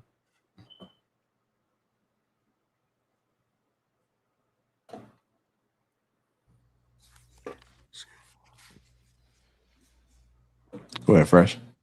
I think honestly, you really can't. I mean, you can't really do it effectively. If you ever seen that Spider-Man meme where it's like a bunch of Spider-Mans pointing at one, I often feel like that's how Black men are in public or on social media. There's probably multiple groups that are waiting to point at and mischaracterize and laugh and besmirch the reputation of Black men in general based on a disagreement. I even experienced that going into a comment section one time defending a particular point, and it was a hellscape. I thought I was bringing logic to the table, and I was immediately attacked by hundreds. I seen that one. And I was like, you know what? It ain't even worth it. I had to particularly bow out. Now imagine if that's just a normal conversation, you know, in a restaurant parking lot and somebody catches it, you know, on camera, it goes online, and then all these particular media outlets that breed in chaos and gossip get a hold of it. They can now not only try to mischaracterize you, but then use that as a weapon to mischaracterize Black men in general. It's not necessarily worth it unless you have a powerful media arm yourself that has the same amount of artillery on its arm. I just want to throw out something just because he left the shit out conveniently. That nigga didn't bow out of it. What he did was he tagged me. He tagged me in the comment where the hyena bitches was jumping him and was like, Willie, what do you think? So of course I said what I said, given that no hyena bitch formed against me can ever prosper. He just bowed out and then watched me go do what he wasn't doing, which was again becoming a hyena slayer. He tagged you in there. He did this like 1:45 in the morning. That's the baton. Hey, right. I was trying for like 48 hours. Yeah, that nigga I was trying for like 48 hours. That's the real thing. Yeah, I've got ran out of my own damn comment section before. The post that I put up, and you'll be overwhelmed because they have a lot more free time on their hands than I do, right? So and they are relentless, and I think that's that type of energy, and it's a lot of times it's malicious. They quickly evade the topic and go to personal attacks, and then they try to find you. It just gets ridiculous unless you have that type of time and That's the energy. worst part right Sometimes, right? Because it gets real, That's the worst and part cancel right there. culture is a thing, and I think that's why a lot of men are scared. Right? Willie definitely made the point of people losing their dollars, but even sometimes, even if you're not making money from that, these people want to call your job, right? All types of shit. Find out where you live. So it gets real nasty. People want to cancel you and they want to make your entire life miserable. They call them side chicks, everything. So you just better Now you understand leave why it alone sometimes. I don't give a fuck, because none of that shit is applicable to me. There is no Right. job somebody can call. You can't go to my page and call me broke. You can't go to my page and call me anything else, because once you go to our page, you're like, oh, that nigga's really like that. So and then there's nothing they can say. So then they just start making up shit. They're like, oh, your beard doesn't connect. Well, bitch, your mustache does. So now who's in the wrong here? Like, so that's why I have no problem thriving in them spaces, because like when he tagged me in, I didn't think it was gonna be anything, but a couple hours later, I was blocked by everybody in that thread. Not because of me saying anything that I had said it was offensive. It was because I told them hoes the truth about themselves. So now they block you. That's where I think more men should strive to be. If you're not in these spaces and you're not bulletproof, as far as I'm saying, one, being able to identify and having earned the opinions that you have that trigger these hyena bitches, you got to stay off the internet. Otherwise, you're going to end up pandering and placating and kissing the ring of saying these man-hating women too. And I would hate to see that for any of y'all. Y'all ever seen the movie Tombstone? A Time or 10? One of my favorite I movies. move like Doc Holliday around those situations. I'm going to antagonize you into coming off your square and doing something stupid, and then laugh at you and your friends. If you guys need a case study, just look at what happened to Pretty Intellectual. Look at what happens every time she comes on the panel, and then look at her unfortunate edges in her face. Like, this is the thing, right? You can't pick on people when you look like that. And you got a 4K fucking camera that you can come here and do all this man-hating shit until you run into a nigga like me, someone who knows what now your husband looks like and your children. So there's certain things you just can't, like, you can't be out here talking that big bad wolf shit with all men, because y'all have platforms y'all care about. I'll burn this internet shit down just to prove that hyena bitch will never beat me. Like, there's nothing in it. I don't care. And then I am invincible to all of that shit y'all are talking about in real life.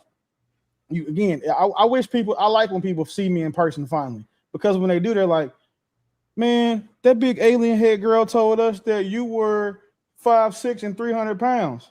Okay, well, now that you know I'm not, it's cool. But again, like, nobody with edges like this will ever will form it. Like, this will never happen. Like, this is what the bitches in these comment sections look like. Like, this is the leader of the hyena. This is what they look like. And these are the women talking shit behind them screens. The niggas like Fresh, niggas like Trev in the comment section. So as long as you fellas understand that, and then make sure you actually act accordingly, you'll be fine. They can't counsel you like God counseled their edges. They can't do that to you. Gotta lay holy hands on the edges. Who suck dick and who gay? Holy hands. Wait a minute. Nah, that was somebody. I brought it. Hank Father. It's not like that might be. What was that? Sound like damn. I know what's that dude's voice. Y'all know who he is. Little skinny dude. It almost sound like Ray J.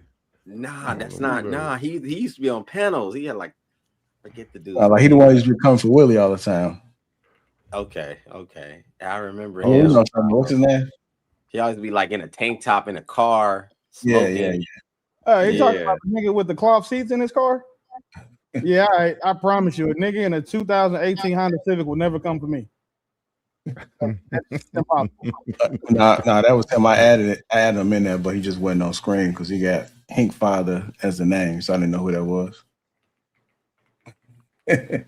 What? Yeah, he got Hank Father as his name. Yikes. I want to play this other video, man, but just give me 1 second. What's going on, Carla? Hank Father, what you got for us? You call this nigga Hank Father? That's what he got his name as. I can't think of his name. I can't see it. I thought it was Robo. Yeah, there you go. That's him. That's what it sounds like. You on mute. I didn't want nobody flashing the screen, so that's why I got him like this. Oh. I guess he ain't saying nothing, so we ain't gonna worry about it. Drawing a line right there. There you go.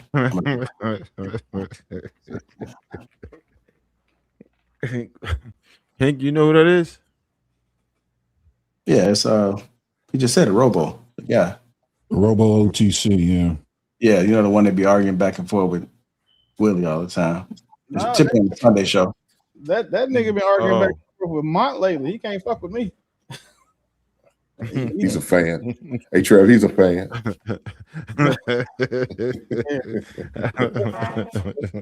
Let's be clear about a few things. It's one of the things about none of these niggas in these comments can fuck with me. And these women, they can't fuck with a picture of me. So like it's but if you want to open up the panel, we can turn this into that type of show. I'm here for that. So hell, you sure you was? It's been a while since you've been up here, man. And the first thing you come back, man, you get all of this bullshit. You see what you come back to, brother? I'm just trying to Sir figure Hell out Sir Hell might have brought on right this now. bullshit. I mean, like, I'm just trying to see Kings. What are we talking about right now? Disagreeing with women publicly. We're talking about the paupers in our kingdom and how to get these unruly hoes in order. Okay.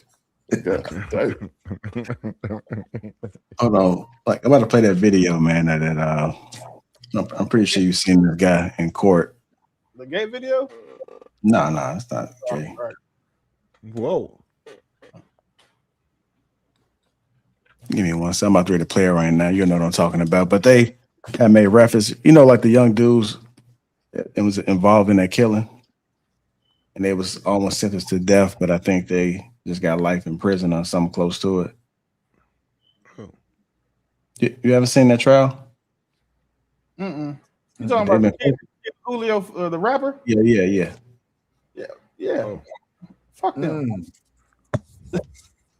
Yeah, I don't know. I ain't heard about that one. Yeah, they all got their sentence and started crying. Yeah, so I'm about to play this video because they said that the guy in the court made it seem like he was going back to slavery. I want to get you guys' thoughts on it.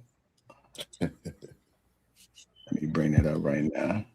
I just downloaded it, so bring it up. All right, here we go. Let me take this one down though right now.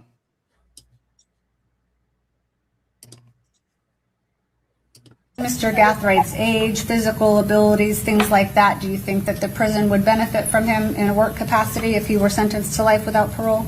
I say yes, with my experience, not only just in classification, but as former warden and even as a jail administrator.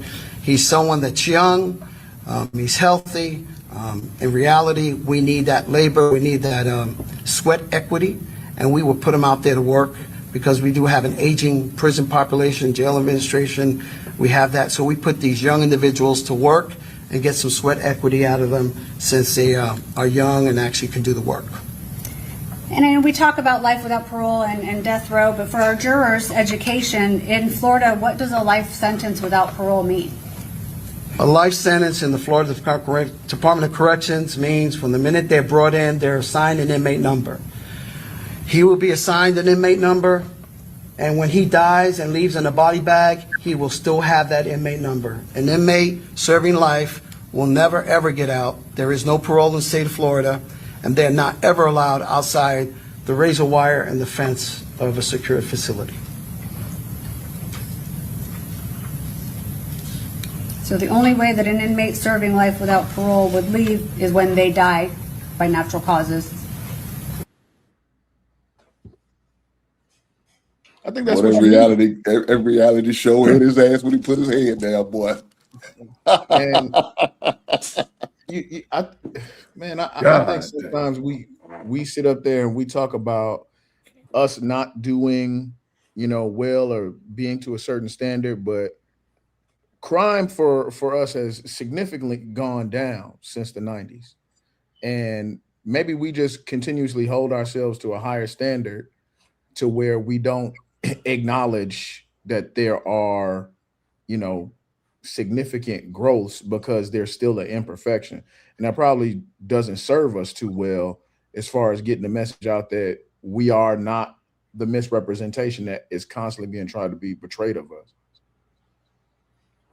If he was a real nigga like he swore he was when he was doing the killing, he'd have asked for the death penalty. Because now his dumb ass is going to have to sit in jail for 60 years. If he asked for the death penalty, they'll get him out of there in 12. Or if he wanted to be a super real nigga, he'd ask to be transferred to Texas, because Texas has the shortest death row wait, and it's like 7-8 years. So they can get him out of there before he turned 30. But, all that tough shit go out the window when they start throwing them fucking social security number type years at you. Shit. Yeah, that's kind of crazy, man. So you said it was a lot of 7 people. No, I was saying that it was a lot of people was upset about that statement because it was more like a slavery statement. Who cares? He killed somebody. Like, once you kill somebody, I don't give a damn how they get you in jail for your crime. Like, they could, they could have told him that his mama sucked dick in hell. They could have talked about his dad, granny, and all the other shit. Lock that nigga up. Like, well, all right. So I can understand where it's coming from, only because the dude mentioned sweat equity, right? So in essence, he's a commodity. So, right. So dig it. He could. I get his case, but we're talking about the sentiment of it, right? If they see you as sweat equity, you're a commodity. At that point, it's like a business. If that is the business motto, then we have to understand other things that would happen in order to keep that business model going, right? So if there's a situation where they can accumulate more of us in there to get that sweat equity, then I think they would lean toward the side of doing things that are nefarious to get more of that commodity inside there doing what it is they need to do, that young sweat equity that they were referring to. So his case, I get it. Whatever they do, it is what it is. You get somebody out of here, then the hell with you, right? But just the idea of how he characterized it sounds crazy to me. I think it's weird for him to have that type of a viewpoint. Like, he seemed like he was licking his chops to get homeboy in there so they could, start making money off of him, whatever. And we do know that that's an industry that makes a lot of bread, and there are people who are sour enough to invest into that. So it seemed like they was trying to break him. Honestly, they wanted the reaction on television, so they were trying to like throw some hot sauce on it. Like, yeah, you will never leave here. You will die here. Like, I think they wanted the reaction on camera. And if them doing that was a deterrent to one other person choosing a different path, choosing to stop doing that thing, then I hope they do that to everybody that goes to jail. Yep. Televise it, put it on social media, start OnlyFans for giving niggas life sentences, whatever. This is the problem that I have with what you just said, Travis. Was everything you said not true before that nigga do what he did to get a life sentence? Everything. But why nobody talking about how he died? Prison complex. Everything you talk about, how they pay him 40 cents a day, but then they make $800 a day off of him. Was none of that stuff true before he went and did this shit? Because that's when he should have considered. Oh yeah. Now again, the hell with that guy. Again, whatever he got, I remember I said forget him. So I understand what he did, he earned it, and I don't have any sympathy for that. Like he's gonna get what he get. But what I'm saying is, he a soldier though, Trev. Appreciate. Yeah, that's what soldiers I do. mean, no, I'm not saying he's right. I'm just saying for the he's technically a soldier. He called him a soldier. Again, I got no issue with whatever's going on with that.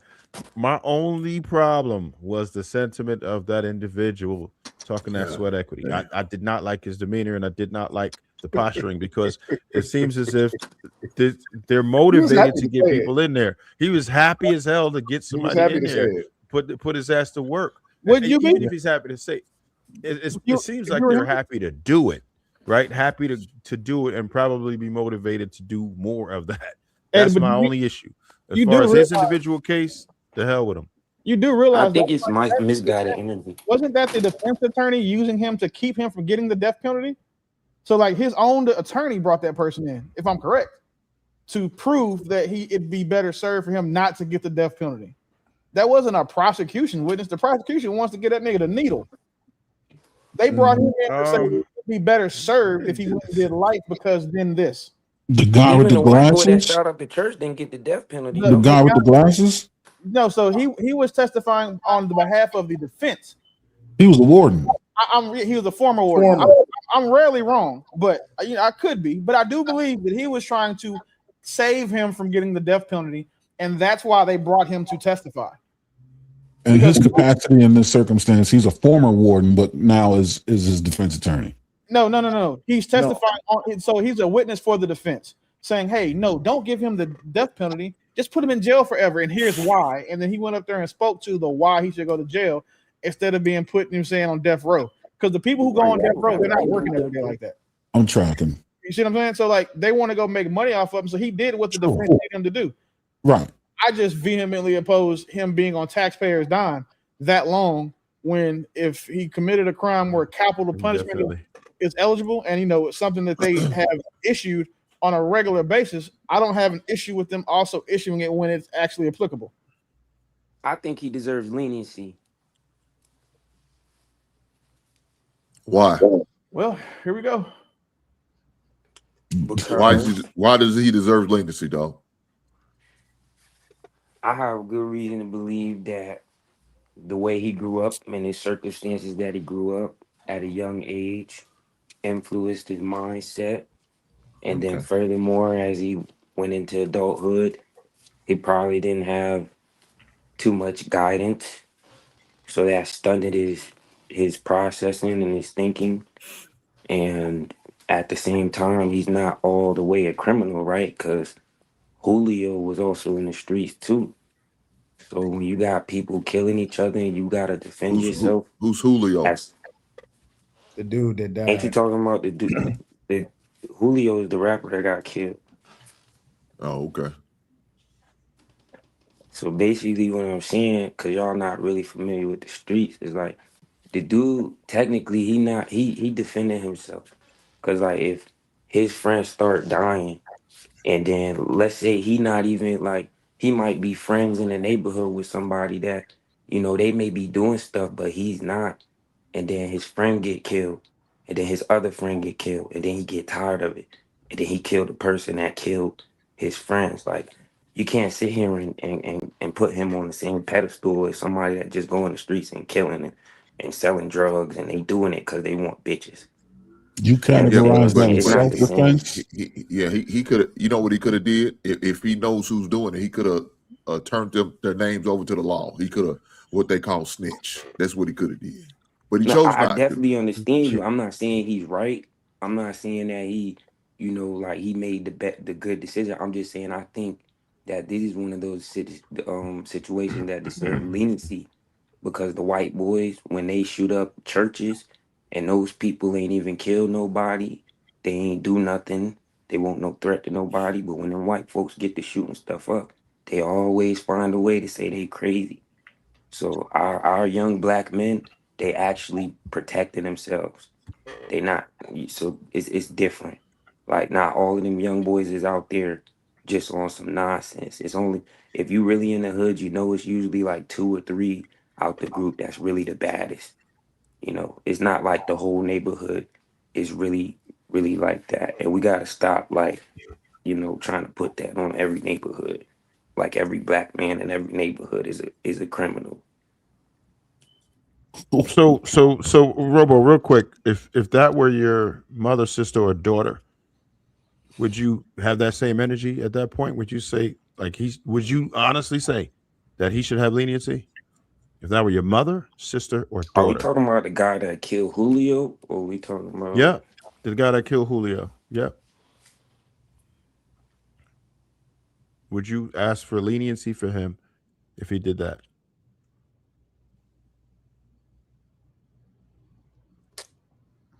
I can't hear you. I said, would you ask He's for asking, would you leniency? give that man leniency if he killed one of your family members? Your mother, I daughter, mean, or honestly, sister? bro, I look at it like this.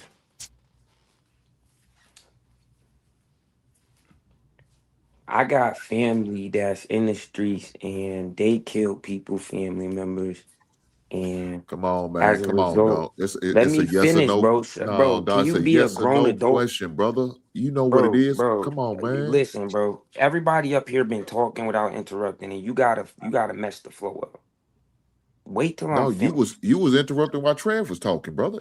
Did I? We heard Did you. I, Trev? Did I Yeah, interrupt Yes. you? yeah. I think Trev can speak for himself. Did I interrupt you, Okay, Trev? buddy. Okay, buddy. I see what this is about happen.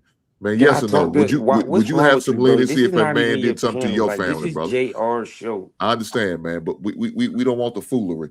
So answer the You asked question. me a Yes or question and no? interrupted Yes me or no? before I finished, and now you're talking about would you foolery. have the same leniency?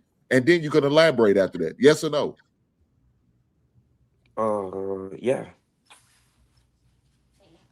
depending on the circumstances. He outlined the circumstances for you. Yeah, we kind of did. Yeah. First of all, what circumstances? Because we were talking about Julio. The one in the question he just asked you.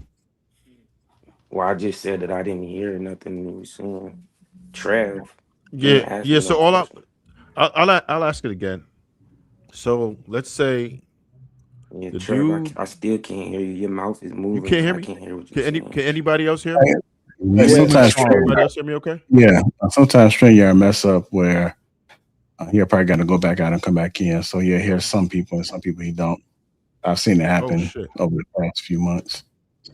All right. So damn. How about now? If you I can't hear just me, let come me back know. and go in, so I don't want him to have to repeat himself when he asks me something. All right. Switching to Chrome helped for me. Yeah, Chrome is a little more solid. Yeah, mine used to do that all the time, but Chrome, it don't do that. Yeah, but sometimes it happens when people on their phone, so and then they can be using that. Okay. Yeah. Let me go ahead and play that. You remorseful as you were running back with that AR-15 in your hands? Like I said, I try to remember nothing from that night. Was it traumatic to you as you went back to the car with that AR-15? Was it still smoking? Was it still warm in your hands from firing it? Sustain the objection. Were you feeling remorse as you were getting back into the Impala? Like I said, I just try to focus on today and moving forward. You dropped the Impala, the one that had all of these shooters in it, the one that was utilized in this murder, that was such a vital cog in this plan. You dropped it at your grandmother's house in Auburndale, didn't you? I'm here to testify about today. Are you going to answer that question, or are you going to avoid it? Because that's not what I asked what you were doing here today. I think we all understand what you're here to do today, what you're testifying about. I'm asking you specifically about your remorse. Were you remorseful when you dropped that car off and left it at your grandmother's house in Auburndale? I did go to my grandmother's house. Were you feeling remorse when you hugged her and got into the 4Runner and left her with the Impala after you wiped it down? Sir, I'm just telling you that today I would like to express my remorse to the I family and to the court. I understand what you're trying to do today. I'm asking you, since you're trying to convince this jury that you're remorseful, were you feeling remorse that next day or later that day? I don't remember these days in detail, how I was feeling, what I was thinking. What about later that night when you went to Orlando? Were you feeling remorse when you were out partying at Club Parlay, celebrating what you had done that day? That was my sister's birthday party. What did you feel any remorse while you were drinking Don Julio tequila and putting that in your video and throwing gang signs? I'm here to testify about today, sir. We've all seen the evidence. We've all reviewed everything. Mr. Chance, it's not time for you now to make speeches. You've politely answered your counsel's questions. Can you not answer the state's questions? Is there something about my question you don't understand? I was getting to. I'm sorry, Mr. Gathright. I called you Mr. Chance. Excuse me. I was getting to my answer. Like I said, I've seen all the evidence. Well, we've all seen all the evidence. Yes, right? sir. That's true. And after all that evidence came in, and this jury based their true verdict on that, convicting you, now you're taking accountability? Is that correct? Sustain the objection. Leniency is the operative word of the day. Okay. Hell no. What the hell was Robo thinking? Talking about we should Robo, have mercy Robo, you on can this hear me now? motherfucker, man. It sounds crazy. Yeah. Well, that comes Robo, with you the can. presupposition. All right, I'm gonna ask him again. So, if we're looking at the circumstances as they are, right? Dude is out celebrating, pouring up Don Julio, whatever, birthday partying and throwing up gang signs, whatever. If he would have, Hey, if you can you take that off the cam? Yeah, my fault. I'm still listening. Yeah. So if you if he erased, one of your own, whether it be mother, sister, daughter, would you ask for leniency at that point? You see homeboy partying and all of this. Would you say like, all right, he's YN. I know he probably didn't have the same start as a lot of people. He may not have had the proper guidance or whatever. We dig all that because that's evident. I think we all could kind of see what bro probably dealt with. But at that point, if he's taking one of yours that was dear to you, that had a beautiful life ahead of them, and they stripped that from you, would you honestly in the courtroom say, you know what? Yeah, let's offer bro some leniency because of his unfortunate circumstances that got him here?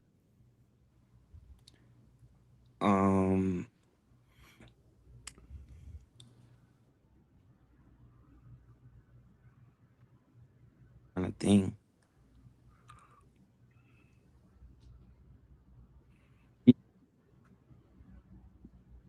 The killers out here. Shit, it kind of muted. My bad.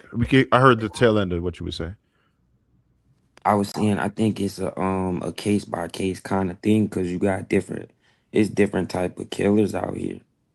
So like I believe that there's people that could be rehabilitated from the things that's going on, and that the people that's like actually can't get no help is actually it's not as big as number as people think it is.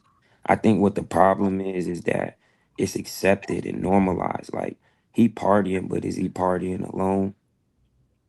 Right? There's people with him trying to tell. They're probably telling him, "Oh yeah, you did that. You him. You this. You did." They're probably encouraging him to make him feel. He may even have a thought in his mind like, "Man, I just killed somebody. I might have to do." But he got people around him that's telling him, "Nigga, you like that. You him. Man, you ain't nobody gonna mess with you."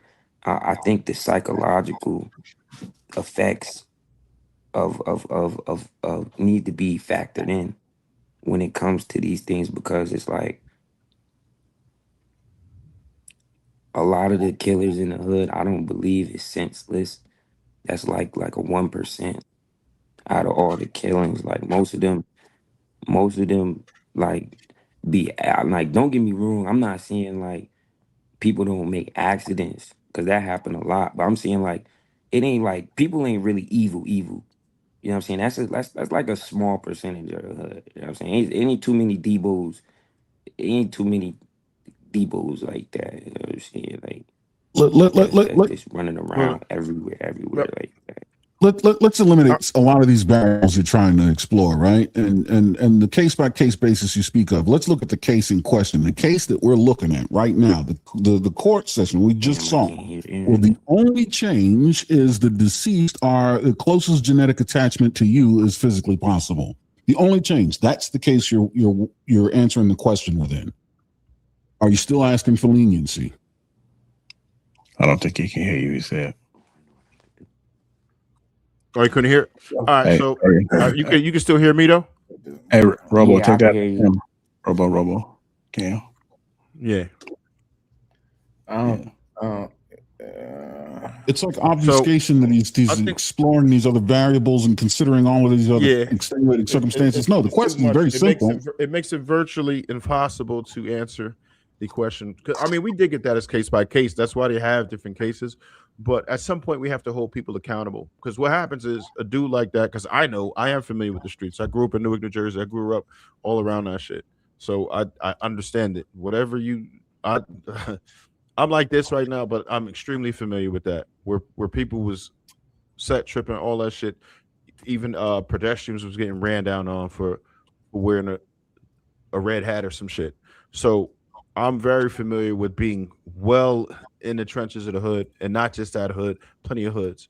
So I understand the lifestyle, every aspect of it, anything you could think about as far as underworld's concerned. I know about it, been around it, all of that shit. It's not something that I want to do.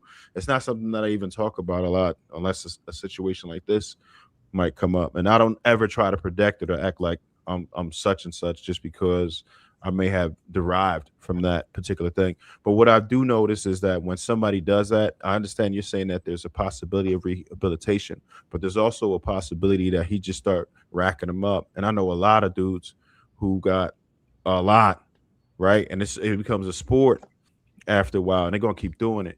And they're going to keep tearing families apart, keep terrorizing people. And I get it. And I'll say it again. No one is the antagonist in their own movie called life. So we could get with the right and wrong, but at some point we got to look at what the majority is. Are you hurting other people?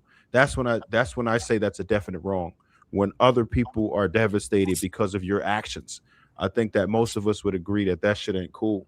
And if we don't stop it in its tracks, he knew what the consequences was. He knew what the consequences was enough to try to get away with it, right? Even though he did a sloppy ass job and was ultimately apprehended, he took the necessary measures to try to get away with it.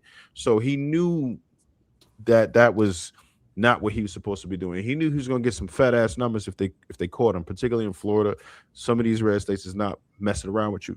So knowing all of that, we can't really absolve him of the responsibility at that point, because those people ain't getting their family member back. And if they kept him out of there, you're taking a chance for him to do it again. If he got away with it, now he's really emboldened.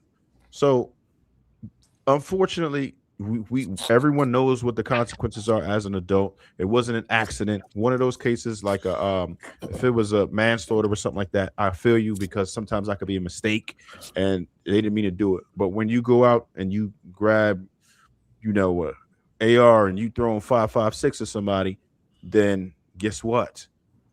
You're probably gonna go to jail, because it's an extreme deliberate act. He didn't do none of that shit by mistake.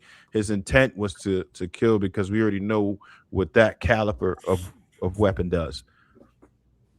Yeah, fuck. No, I understand. I just hate that. We got to be example. God damn it! Ain't no need to give that man no remorse. Fuck his remorse. He can find remorse in the Lord in prison. Sean is my son. Ain't no goddamn way. The white boy get So we've heard a lot about Sean as a child. What do you want the jury to know about your son?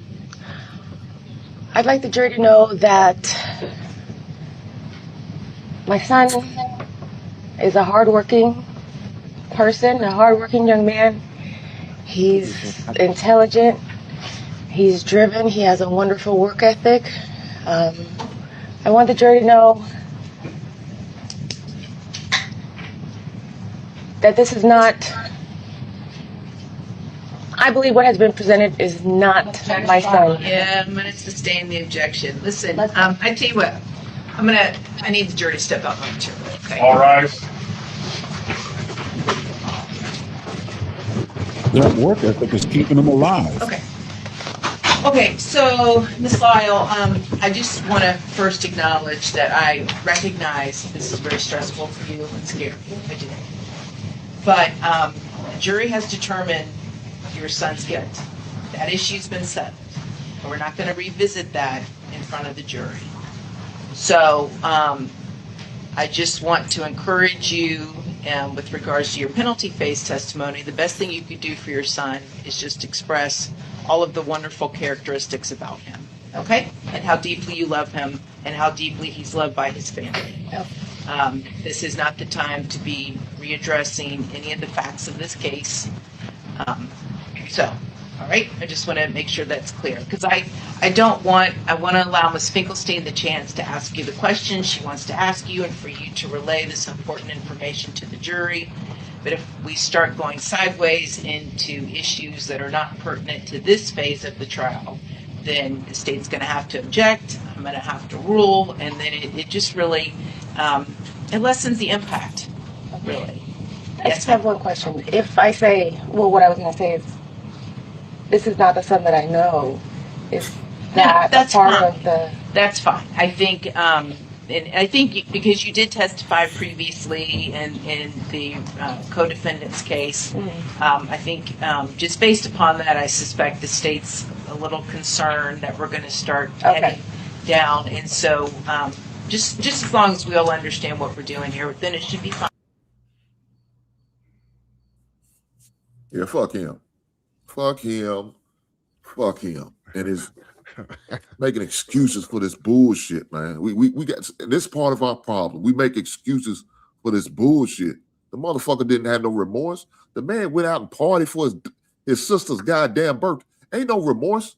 You gonna have remorse now because they caught your dumb ass for doing your dumb ass crime. You didn't have no remorse. There was no remorse. I don't give a shit about what his mother had to say. Bitch, you failed your son. That's why he like this. That's why he's in this situation. Because you failed him. His goddamn weak-ass daddy failed him.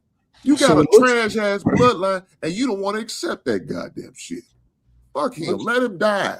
Put the fucking needle in the fucking arm. Looks like this boy wasn't even a thug. Shit, man. I We're wasting can't our let you. taxpayers' money and time with this man. Fuck him. He don't need a second chance. What I need to have remorse. There was no remorse when he pulled that trigger. There was no. Okay, what about the war vets that come home and then they commit a crime because they all messed up we in going the all the head? way. Now you talk about something else, dog.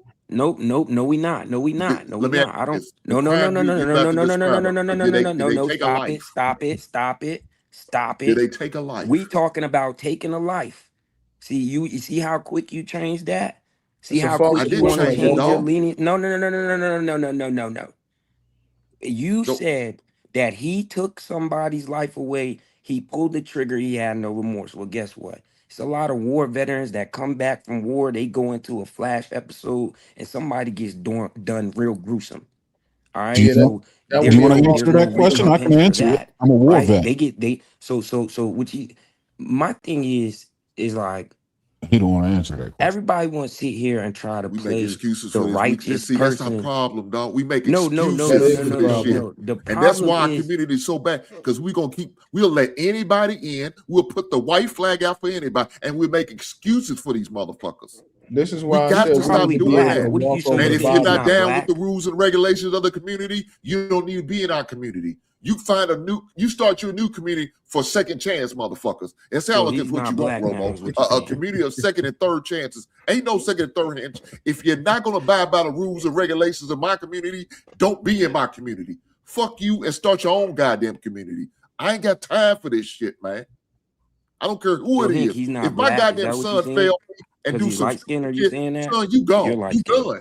You're no longer part of this family. I'm sorry. I love you, but you can't be here because you're not doing right by the community. And Fuck this But his dude mom actually was had up a there chance. encouraging him, so This you're dude not had a even chance. speaking on what's actually going on. He wasn't a Man, I hood am. kid. This dude No, wasn't a his hood kid. mom He is part wanted of to the be a hood problem kid. clearly because his mom was out there. So he's one of them fake dudes. That's even Yeah. worse. No, A no, brother no, who had no. a That chance. doesn't You make got him some. You fake. got some Hink, you're legitimate a people out child, there Hink. who is really The more struggling that I to get a listen to good you, I chance. thought you was mature when I first This is started hearing you, crazy, but you're man. really not. Like you're really a child.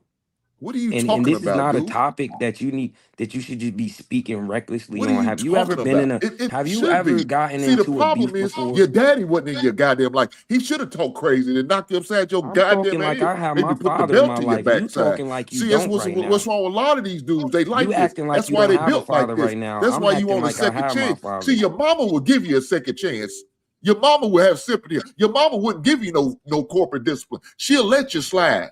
See, your daddy gonna actually whoop your ass. That's not He gonna everybody, be a mama. man of his There's goddamn people that word. got More beat you by their mama motherfuckers with think a your hanger, goddamn daddy. the nearest thing around. But your What daddy is you failed talking you, about? and it's not my goddamn fault. But I'm gonna whoop your ass today, though. That's the weak shit you talking about. These mamas out here beat their kids with the nearest No, thing they they could not. grab. No, What are they you not. talking They give them a about? second and third chance, or they try to buy them with love. That is You want not the the new problem. Jordans? I'll get you the new Jordans. Knowing that motherfucker got a 1.5. You need to stop this shit. No, the problem is the Some women weak is not. shit. The women His is mama's on punishing the stand now, kids trying to when they justify want to herself. punish them, and they rewarding them he's a for good doing boy. what they want Yeah, them to good do. work ethic. Yeah. Well, why did he use his work ethic to do And here something you positive? go, showing that you a child. Can we have a conversation, or you No, gonna try to just talk over talking, me, and man. I'm gonna try to The talk over you? conversation has my to be point. based on a common ground How? and You've been the actual one yelling equivalent. this whole time, and you older than me. Yeah, but I mean, you presented a Exactly. false Look at you equivalent shaking your head. that threw the credibility of the conversation out the window. So just have to move on. Oh yeah, a woefully false equivalent. Yeah. I mean, and it could, if you want, if you Another example of how a grown man sit here trying to talk crazy That to me, that and I've been that real chill with you, Hank. you know I what, just Trev? disagree with That's what you've been that's the one saying, thing but I'm you gonna just been eliminate showing how this year. The childish you ability are. to be like, you a Can't grown even man, you disagree can't with you do that. without you No, attacking a I'm not nigga. gonna go for that. And you know that I could do that. We can go wait, back wait. and forth. OTC, You know, if do that's me a what you want to favor. do, but it's just showing that you just want to be, you don't really want to have communication. You just want to get your little 1-2 off. No. If that's Well, what he you want to do, does. you can do that. But I'm not the same idiots on the streets. OTC, do me a favor. I mean, I think he does want the conversation as evidence that he never attacked you, and he kept it on the topic at hand. Now he may be passionate about it, and he may be viewing his stance, but the evidence that he wants to have the conversation can be found in the fact that he didn't attack you or issue any ad hominems. And so I'm asking you to maybe try to do the same, because it only throws the credibility of the conversation much further than a false equivalency ever could.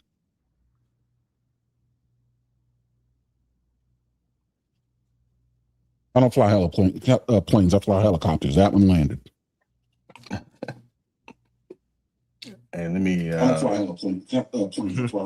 Marcus said I would say I welcome couldn't back. hear you, Aaron. I had to turn it on my TV. My fault.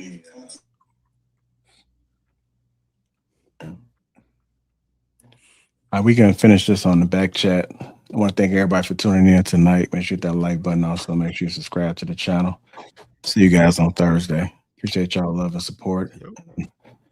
All of the likes and everything that y'all contributed to today. Y'all be easy.